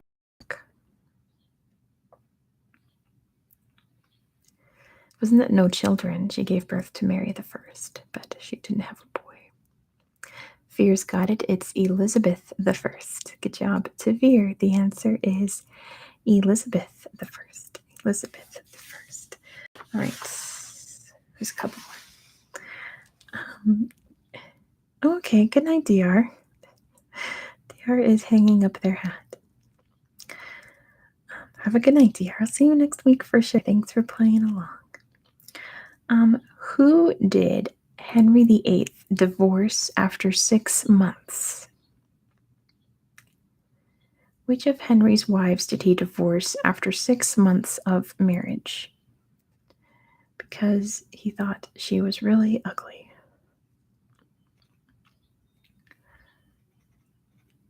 And not Jane.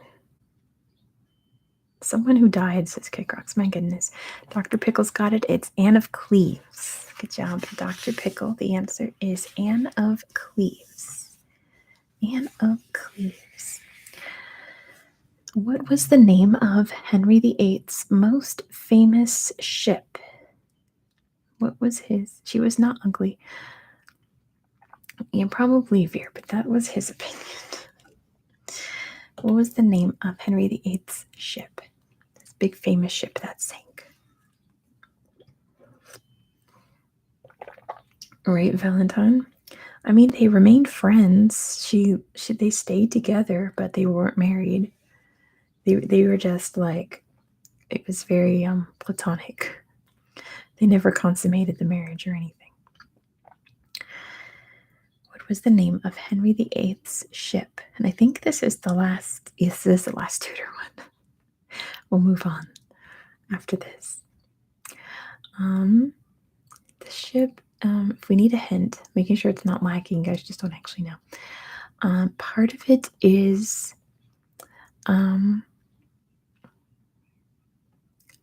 Okay. Part of it is the name of one of his daughters. Not the Golden Hind. That was Walter Raleigh. Part of the name of the ship shares a name with one of his daughters. I don't think he named it after his daughter. I think he probably named his daughter after the ship, to be honest. The other is okay, I don't know how else to give you a hint. Mary, yes, it's the Mary Blank.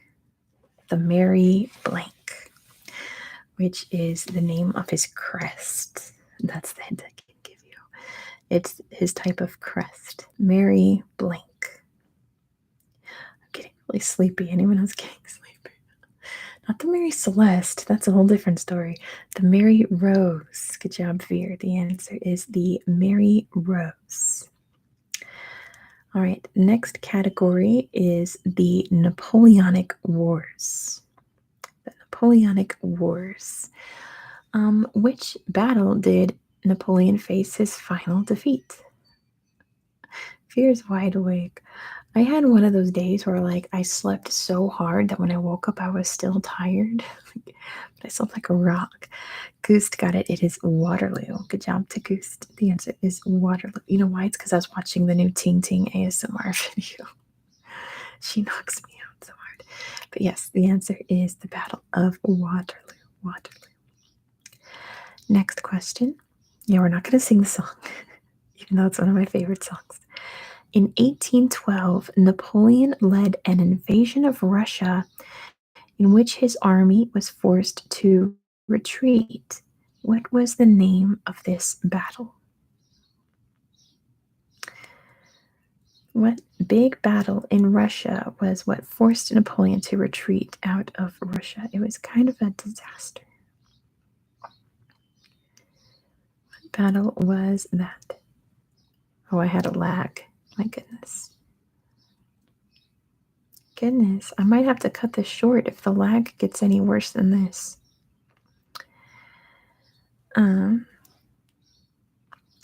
I guess I'll give that to maybe. Valentine said Berezina, which is probably what it is in Russian, but that's not how I know it. I guess what is it in English, if anyone knows the English name? Fear read War and Peace, me too, but you don't remember it. Yeah, I was going to say it was a big battle in War and Peace, but I didn't think anyone would actually have read War and Peace. I read it when I was 14 because I wanted to be that person. It took me 5 months to read it. To start with a B. Yeah, I loved it. Berezina was the name of the frozen river. Okay. If you read it last year, yeah, it's very romantic. There we go. Jean or Jean, I'm not sure how you want me to pronounce your name, has got it. It is Borodino. Good job to Jean or Jean. Go ahead and tell me how you pronounce it. The Battle of Borodino. Okay, it is called that in French. Okay. All right. That's what I figured when you put that. I was like, maybe that's the French name, but I wasn't sure. All right. Borodino. Or apparently in French, it is Berezina. Okay, DR is being dramatic. DR is back, everyone. The second way. So Jean Dolan. Anyway, I hope that was correct. Next question. It says, Napoleon was exiled on 2 occasions. Which island was he exiled to the second time? What was the last place Napoleon was exiled to?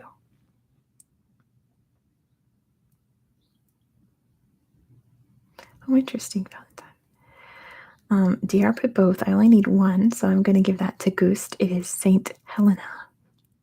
I only need the last one, so I'm going to give that to Gust. It's St. Helena. St. Helena. Who commanded the British Army to victory in 1815? There's 2 possible ways to say his name. I will accept either one. The Sac History Museum did a Pride video. That's awesome. I've never actually been to the Sac History Museum, but I've been to the GLBT Museum in San Francisco. That place is great. I'll give that to DR. It is the Duke of Wellington. Or as DR put the full name, Duke of Wellington, Arthur Wellesley. It is the Duke of Wellington, not Duke Ellington.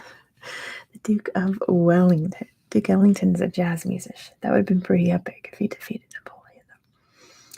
All right, a lot of these were numbers, so that is the end of Napoleonic Wars. Moving on to the American Civil War. Let's see. Who was the commander of the Union Army during the Civil War? Who was the commander of the Union Army? Well, not Lincoln. Lee was on the other side. Lincoln was the president, but he was not the commander of the Union Army. Valentine has got it. It is Ulysses S. Grant. Good job to Valentine. The answer is Grant. Ulysses S. Grant. What was the name of the courthouse where General Robert E. Lee surrendered to General Ulysses S. Grant? Valentine saw their gravesite. How interesting. DR's got it. It is Appomattox. Good job to DR. It is Appomattox Courthouse. It's where the Civil War officially ended, at Appomattox Courthouse. What was the name of the first successful rapid-fire repeating gun invented during the American Civil War? What was the name of the first successful rapid-fire repeating gun, which was invented during the American Civil War? I've got another lag. My goodness. Wait for the lag to figure itself out. My goodness.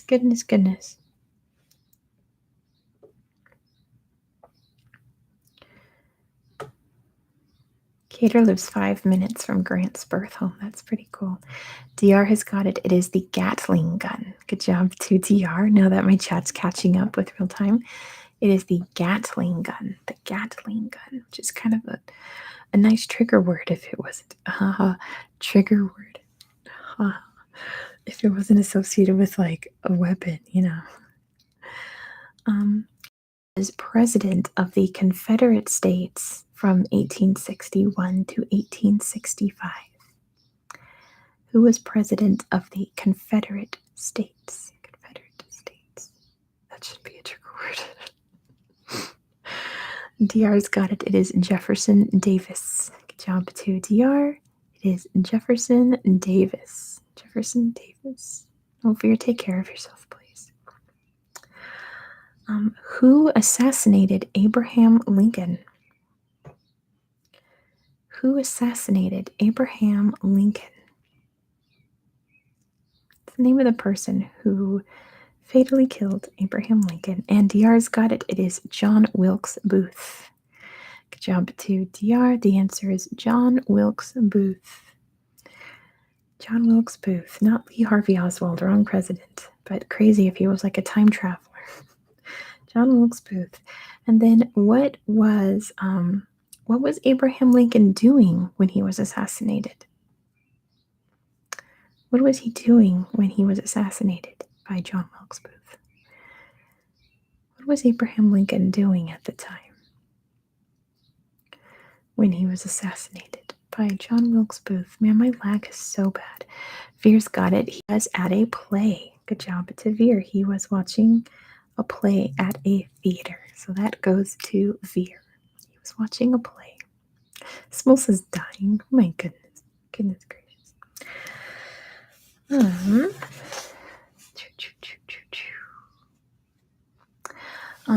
How about a fun one? What was H.L. Hunley? To make a gaming channel? The only game I play is The Sims. Well, that's a lie. I love the Pokemon games. I love Animal Crossing. I'm glad it's not lagging here. Okay. Yeah, I think the lag is cleared up. What was H.L. Hunley? I'll give you a hint that it's not a person. Veer, can you be more specific? Do history games or Hades? Possibly.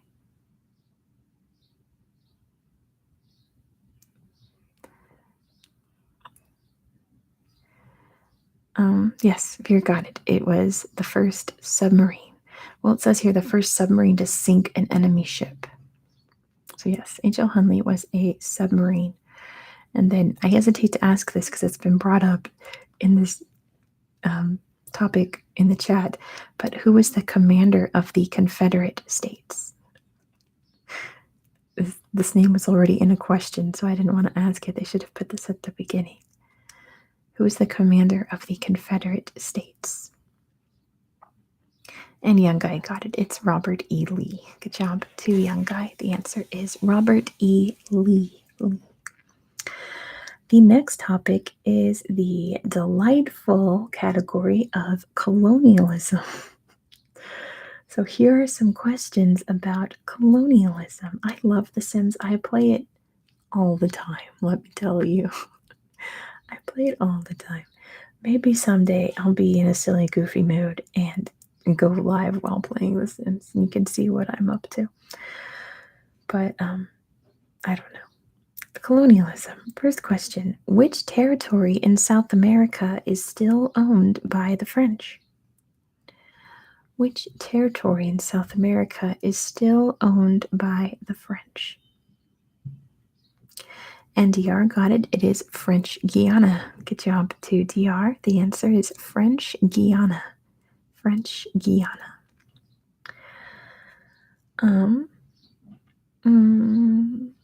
I hesitate to say this word because, once you say certain words enough time on lives, if you don't warn YouTube ahead, they'll flag it and demonetize it.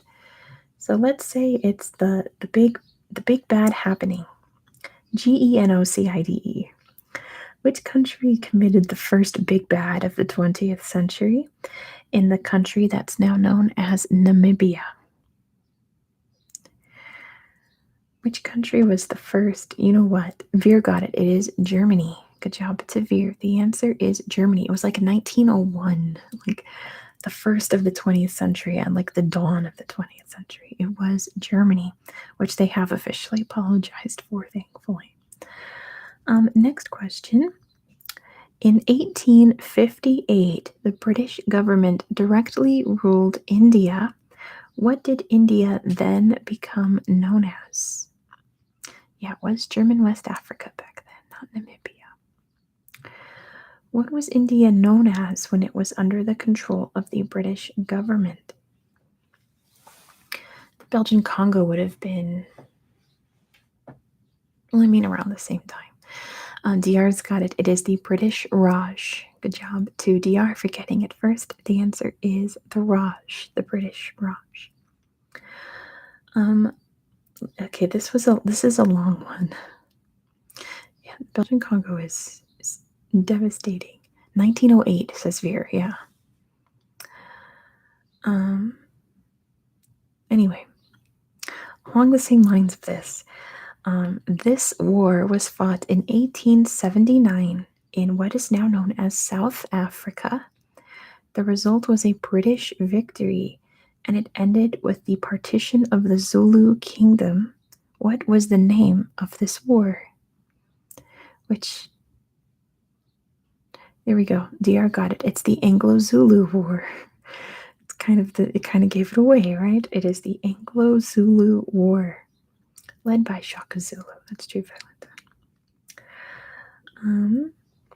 Which European country was the first to create colonies in Asia? Which European country was the first to create colonies in Asia? And DR's got it. It is Portugal. Good job to DR for getting it first. The answer is Portugal was the first.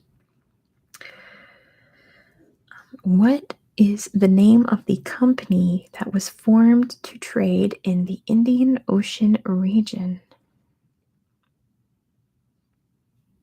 Nice, Veer. Depressing topic, but glad you got an A on your presentation. You did a war history course in high school? My goodness. In America, we just call that history.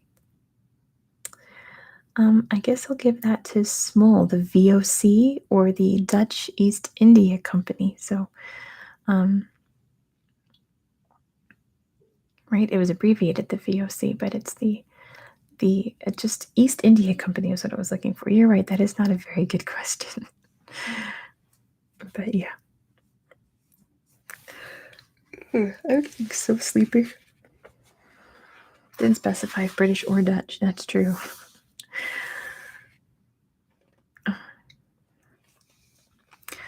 Let's see. I might just end it after this. I'm getting sleepy. I'm trying to get to modern day, but there's a lot to get through still. I'm gonna try to get through to the end. I'm sorry I got marked down for writing Cyprus on a geography test. Kick rocks. That's the American education system in a nutshell. What Central American country was a British colony until the late 20th century? My goodness, I just got so sleepy. I should have had an energy drink.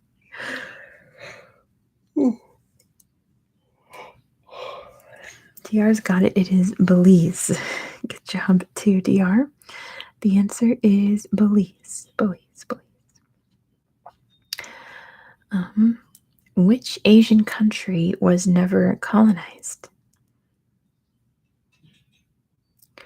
Which Asian country was never colonized? And DR got it. It is Thailand. Good job. I should have been more specific because there's Japan. I should have said what East Asian country. Oh, that's still Japan. Anyway, the answer we're looking for is Thailand. Thailand is Japan was a colonizer. Someone is yelling outside. Okay, next question.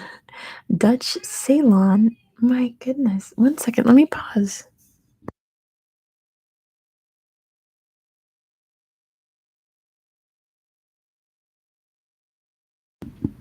There's people yelling outside.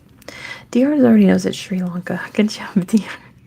The answer is Sri Lanka. Sri Lanka is the answer. Which African country changed its name to reject any colonial ties from the past in April 2018?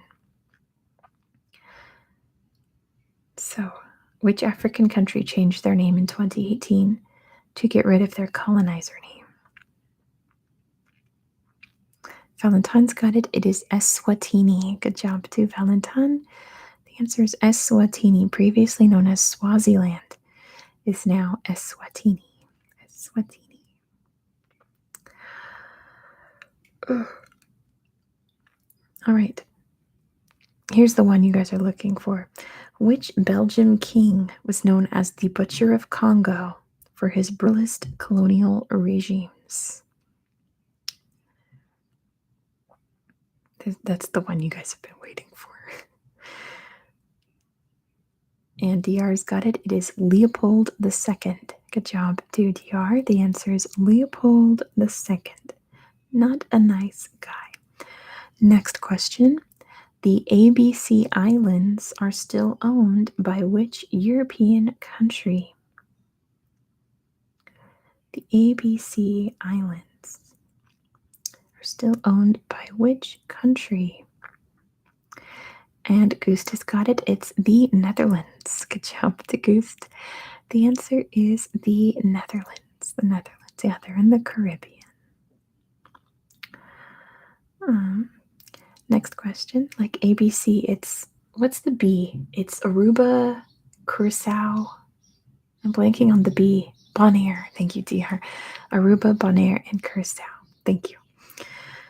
The language Afrikaans is very similar to which European language due to colonization? What is the language Afrikaans closely related to? Tony has got it. It is Dutch. Good job to Tony for getting it first. The answer is Dutch. Afrikaans is very closely related to Dutch. What is the name of the indigenous people from Australia? DR talking about someone being fast, and DR is the fastest one in the chat. My goodness. And Veer's got it. It is Aboriginals. Good job to Veer for getting it first. The answer is Aboriginals. Aboriginals. I skipped a bunch of these, so these are all numbers. All right. This one is a long one, but if you know it, just throw it in the chat. Great Britain caused terrible atrocities during the Mau Mau uprising. And then it goes into about what the Mau Mau uprising is. The question is, what country did that take place in? Yeah, I have noticed that, Goose, that Tony does answer very quickly. It's just everyone else is also very fast. Like how DR got this first. It is Kenya. My goodness. DR, you can stop spamming Kenya. My goodness. The answer is Kenya is where the Mau Mau uprising occurred. All right, moving on to World War I. We're in the 20th century officially with World War I.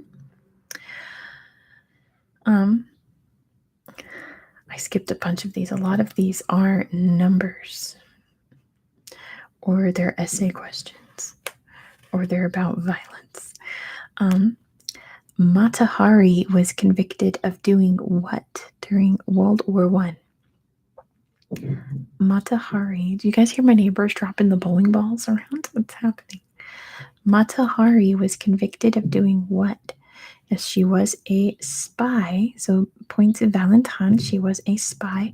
Who was she spying for? Who was she a spy for? Mata Hari was a spy, but which side was she spying for? Which country was she spying for? And Veer's got it. It's Germany. Yes, she was a German spy. Next question. Edith Cavell or Cavell became a popular heroine during World War One. What did she do? Federico, I haven't seen forever. She was a double spy, that is true. But I think she was ultimately a German spy. What was Edith Cavell famous for? And Jean got it. She was a nurse. Good job to Jean. She was a very famous nurse. Goodness, I skipped all these. Which country signed a treaty with the Central Powers, ending its participation in World War I on March 3rd, 1918?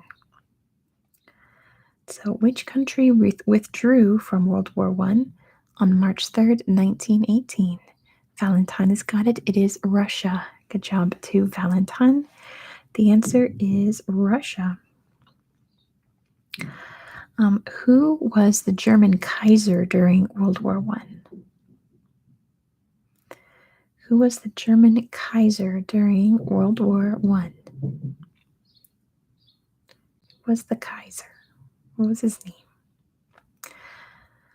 Jean has got it. It's Wilhelm II. Good job to Jean. The answer is Wilhelm II. Wilhelm II. And did you name your cat after Otto von Bismarck or Wilhelm II? One of your cats. Anyway. What is the name of the peace treaty signed on June 28th, 1919? Which required Germany to pay financial reparations, disarm, and lose territories, as well as ending World War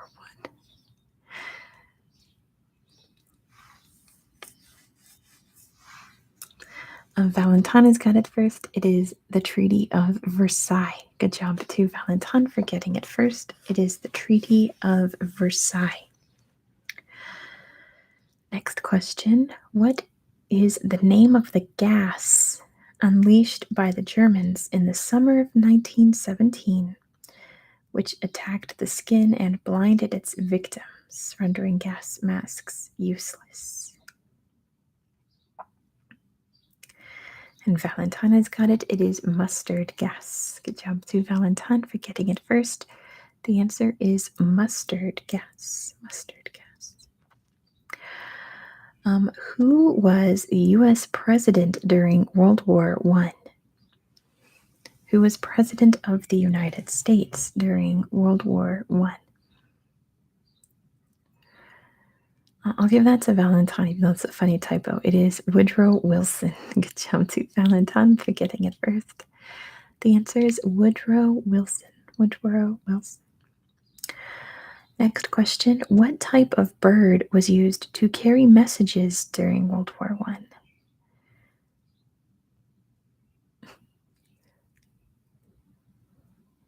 And Veer's got it first. It is a pigeon. Good job to Veer. The answer is pigeons. They used pigeons, pigeons, pigeons. Here's one that comes up in history trivia all the time. What was the name of the Archduke of Austria who was assassinated in 1914, causing the start of World War I?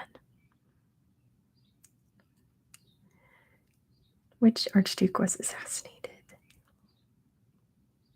There are multiple types of pigeons. That's okay, Valentine. I understood. I'll give that to Young Guy. It is Franz Ferdinand. Good job to Young Guy for getting it first. The answer is Franz Ferdinand. And last question for World War I. Who was Prime Minister of the United Kingdom at the end of the war? Who was Prime Minister of the UK at the end of World War I?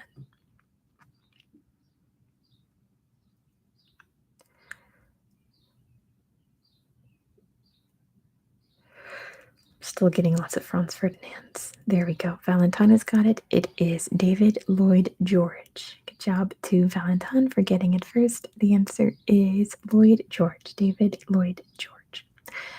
Moving on to World War II, which I had to skip a lot of questions in this one. If you were there for my history experiment last week, you know why I had to skip a lot of questions. First question is, what country did Hitler invade, causing Great Britain and France to declare war on Germany? Pretty much what invasion officially started World War II, and young guy got it first. It is Poland. Good job to young guy for getting first. The answer is Poland. Poland.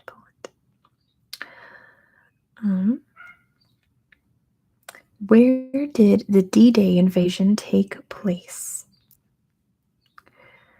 Where did the D-Day invasion take place? I'm sure someone's going to give me the country, and then I'm going to say what region of the country. I'm still getting lots of Polands. My goodness. I think I'm lagging a bit. I am lagging. Goost got it. It is Normandy. Good job to Goost for getting it first. The answer is Normandy. I was waiting for someone to say France, and it's like, well, it was France. But like, where in France? Normandy is the one I'm looking for. Which man is credited for cracking the Enigma code? Who is famous for cracking the Enigma code? The Enigma code. Another drink. I am so sleepy doing this. You don't have to say the country, TR. It's okay.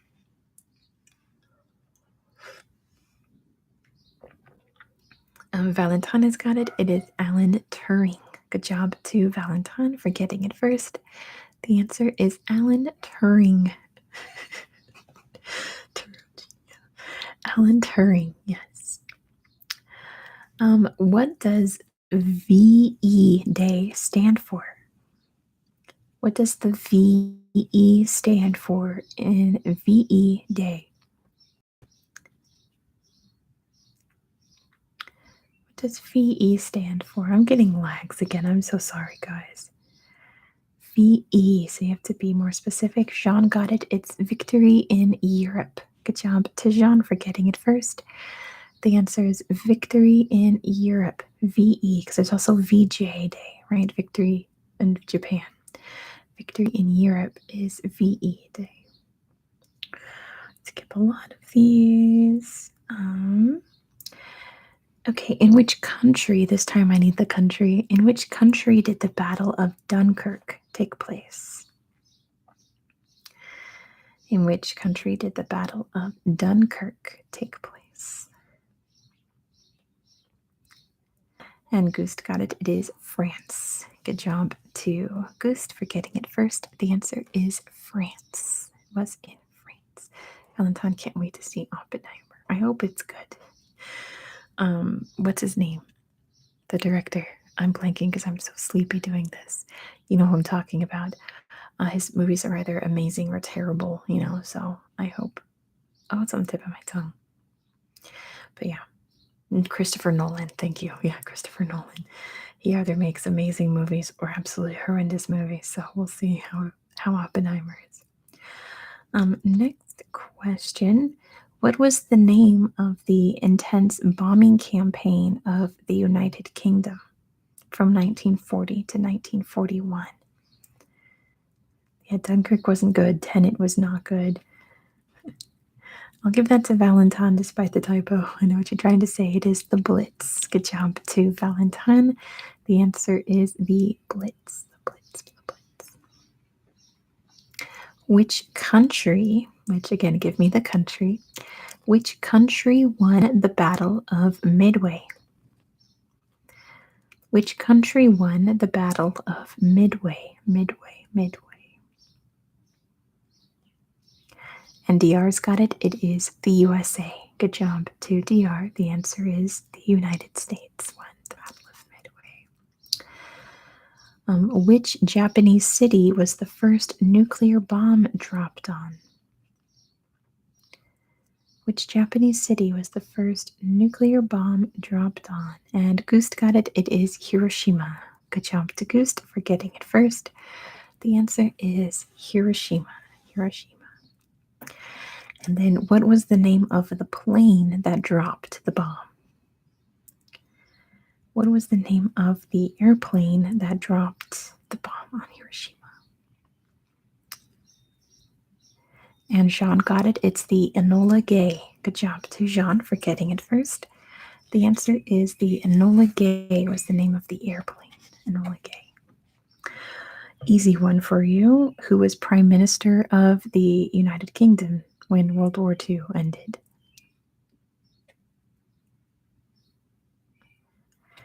Who was Prime Minister of the UK? And Goose got it. It's Winston Churchill. Good job to Goose. The answer is Winston Churchill.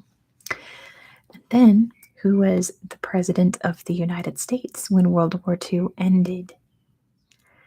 When World War II ended, who was President of the United States?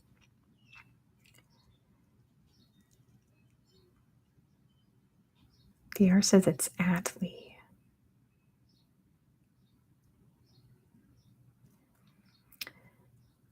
Young Guy got this one. It is Truman. Good job to Young Guy. The answer is Harry Truman. DR's having a fit because it was Attlee, apparently. I mean, you're probably right, DR, knowing you. I'd believe in you. If anyone wants to double check that answer. Next question.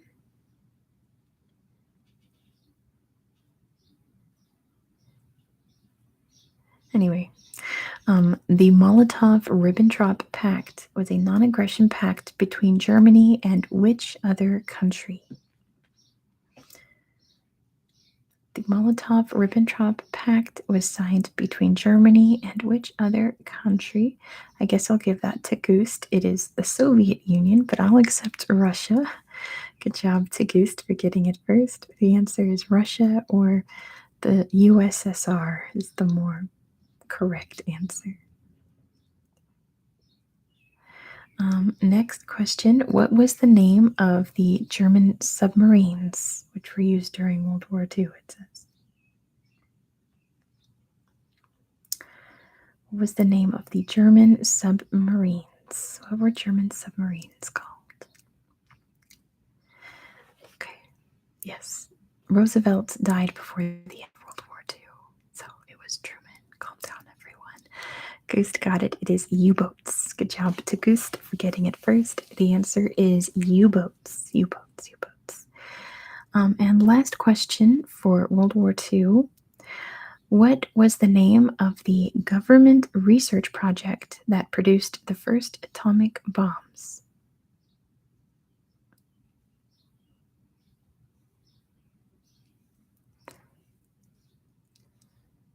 And Valentine has got it. It is the Manhattan Project. Good job to Valentine.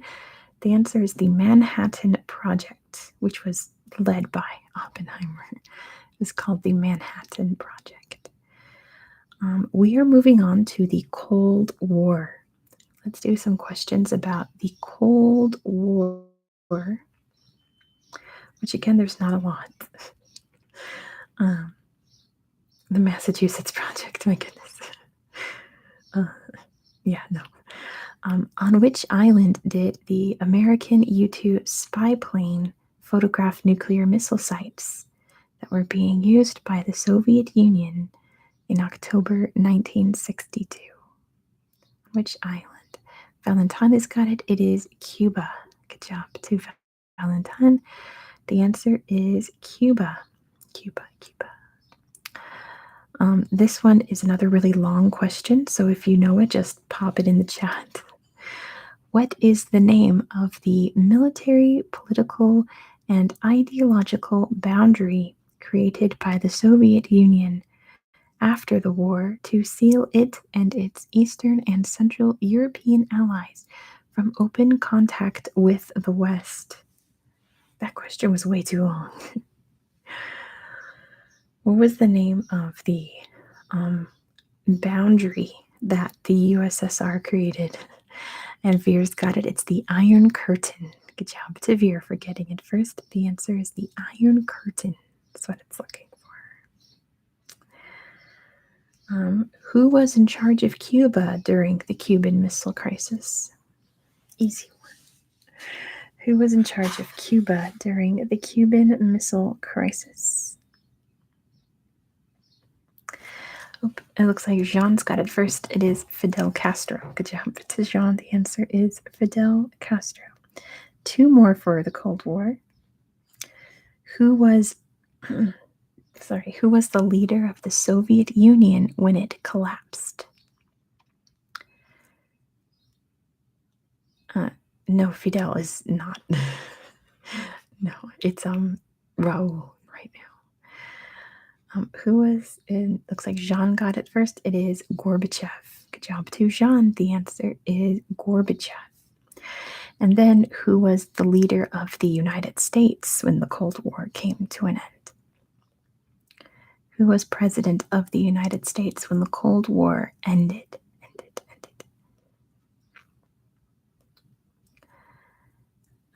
Not Reagan.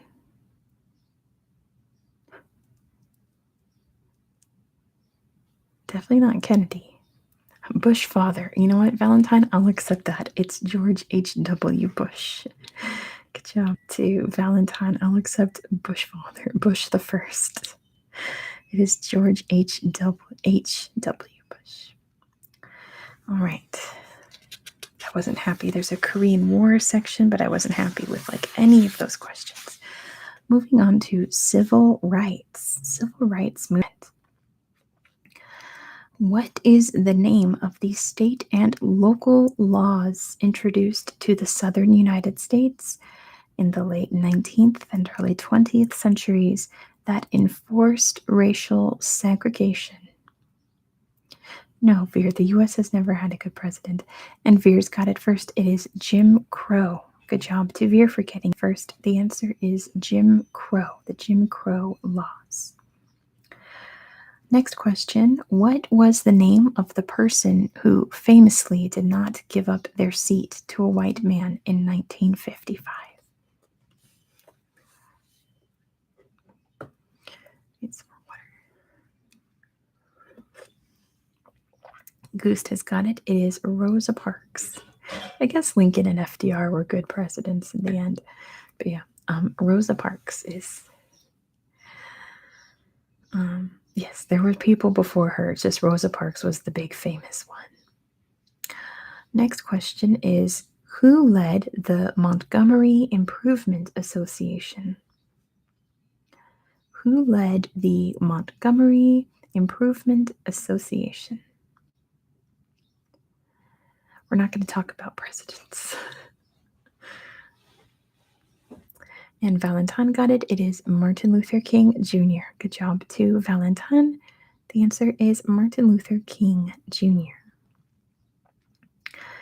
Next question. What name was given to the 9 brave African American students who arrived at their high school in Arkansas after the Supreme Court outlawed segregation, only to be met by protests and not to be let into the school by the National Guard? It wasn't the Freedom Riders. They were 9 children, not the Jackson 9. It sounds like you're combining the Jackson 5 with the answer, which is not that. Oh my gosh, I can smell dinner being cooked, you guys. I might go soon. Let me see how many categories I have left. Oh dear.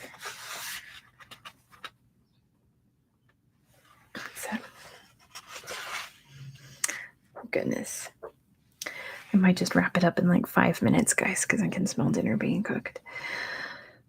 It was the blank 9, named after the city that they were in Arkansas.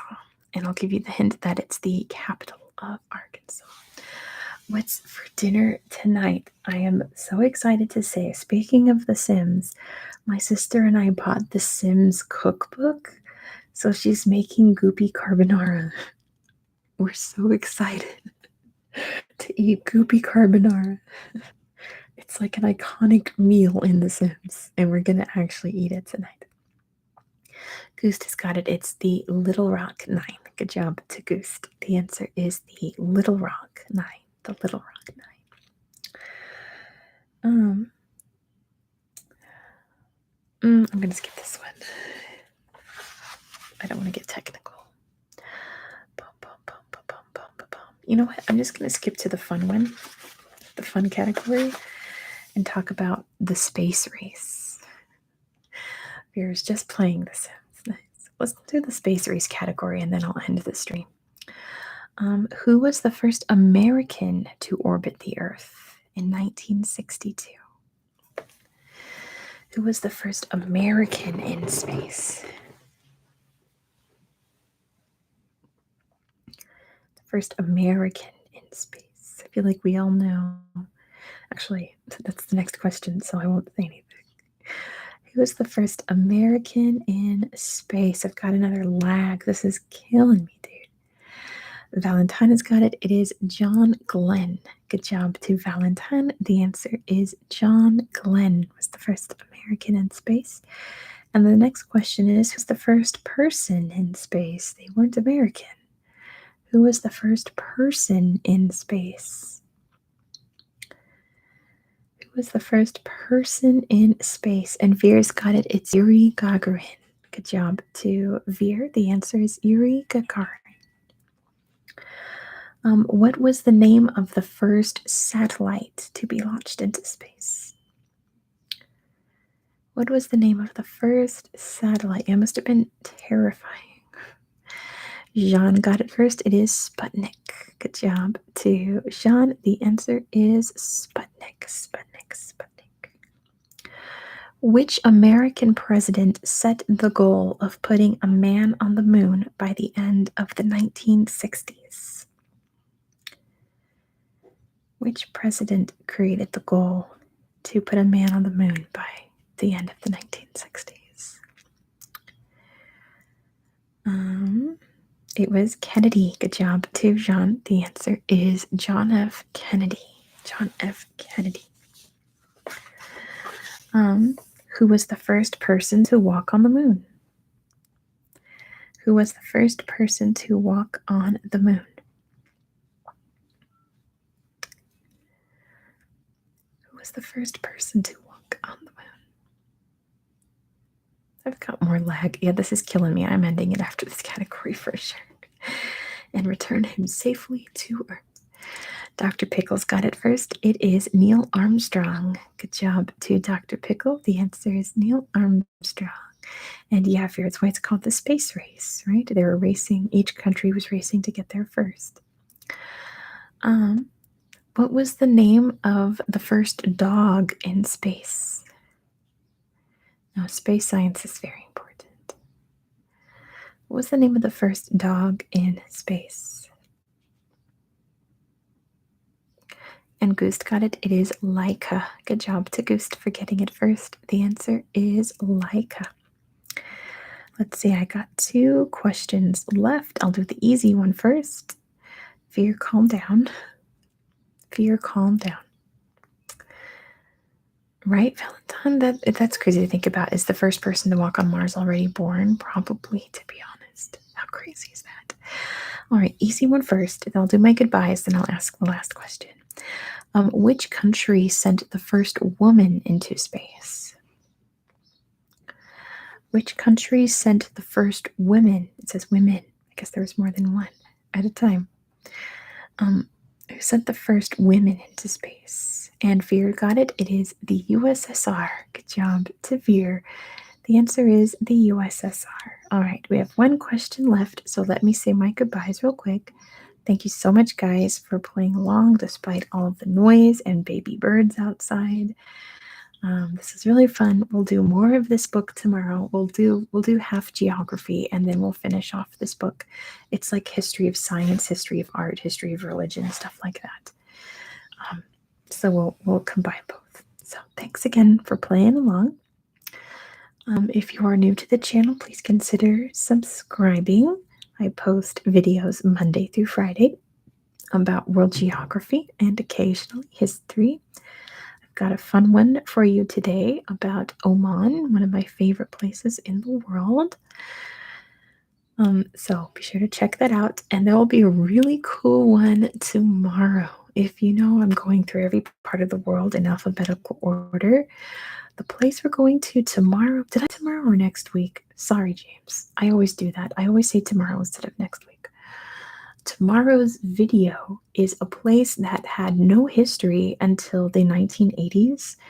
So there's going to be a lot of Google Earth playing around in that one. And I know you guys, some of you guys really enjoy the Google Earth section. So tomorrow's video is one where the Google Earth section is longer than the history section. So be sure to subscribe. Make sure you're subscribed. Hit that bell for notifications. Because like I said, a lot of these are number questions.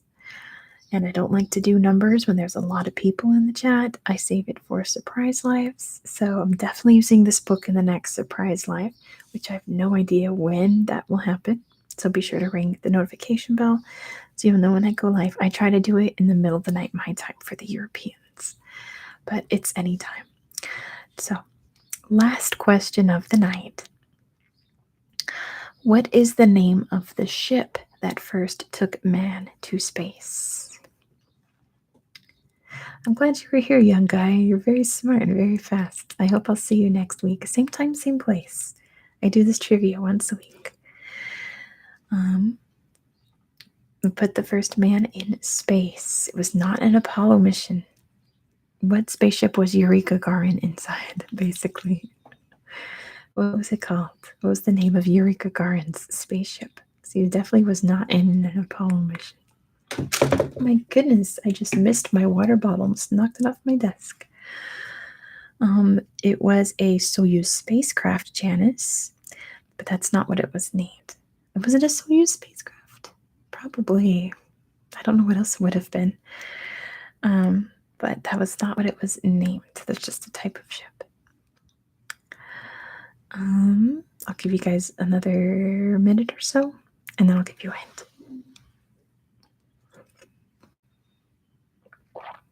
Yeah, these streams are very, very late for the Europeans, so I try to do surprise lives in European daytime.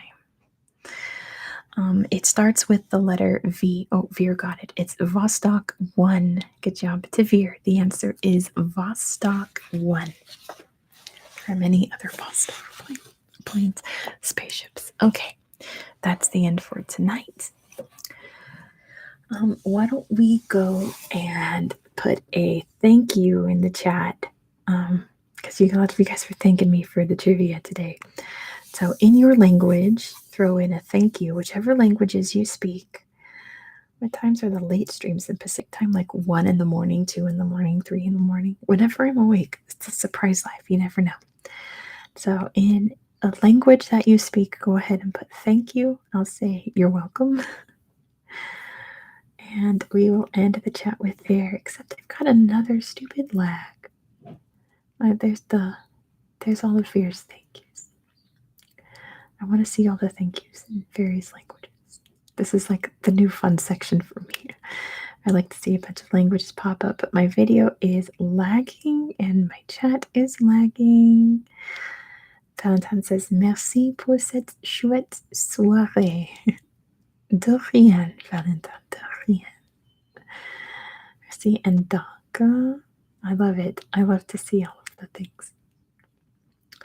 Gracias. De nada. Well. C'est l'air du dodo. That is true, Valentine. Kid Crocs knows a little bit of Welsh.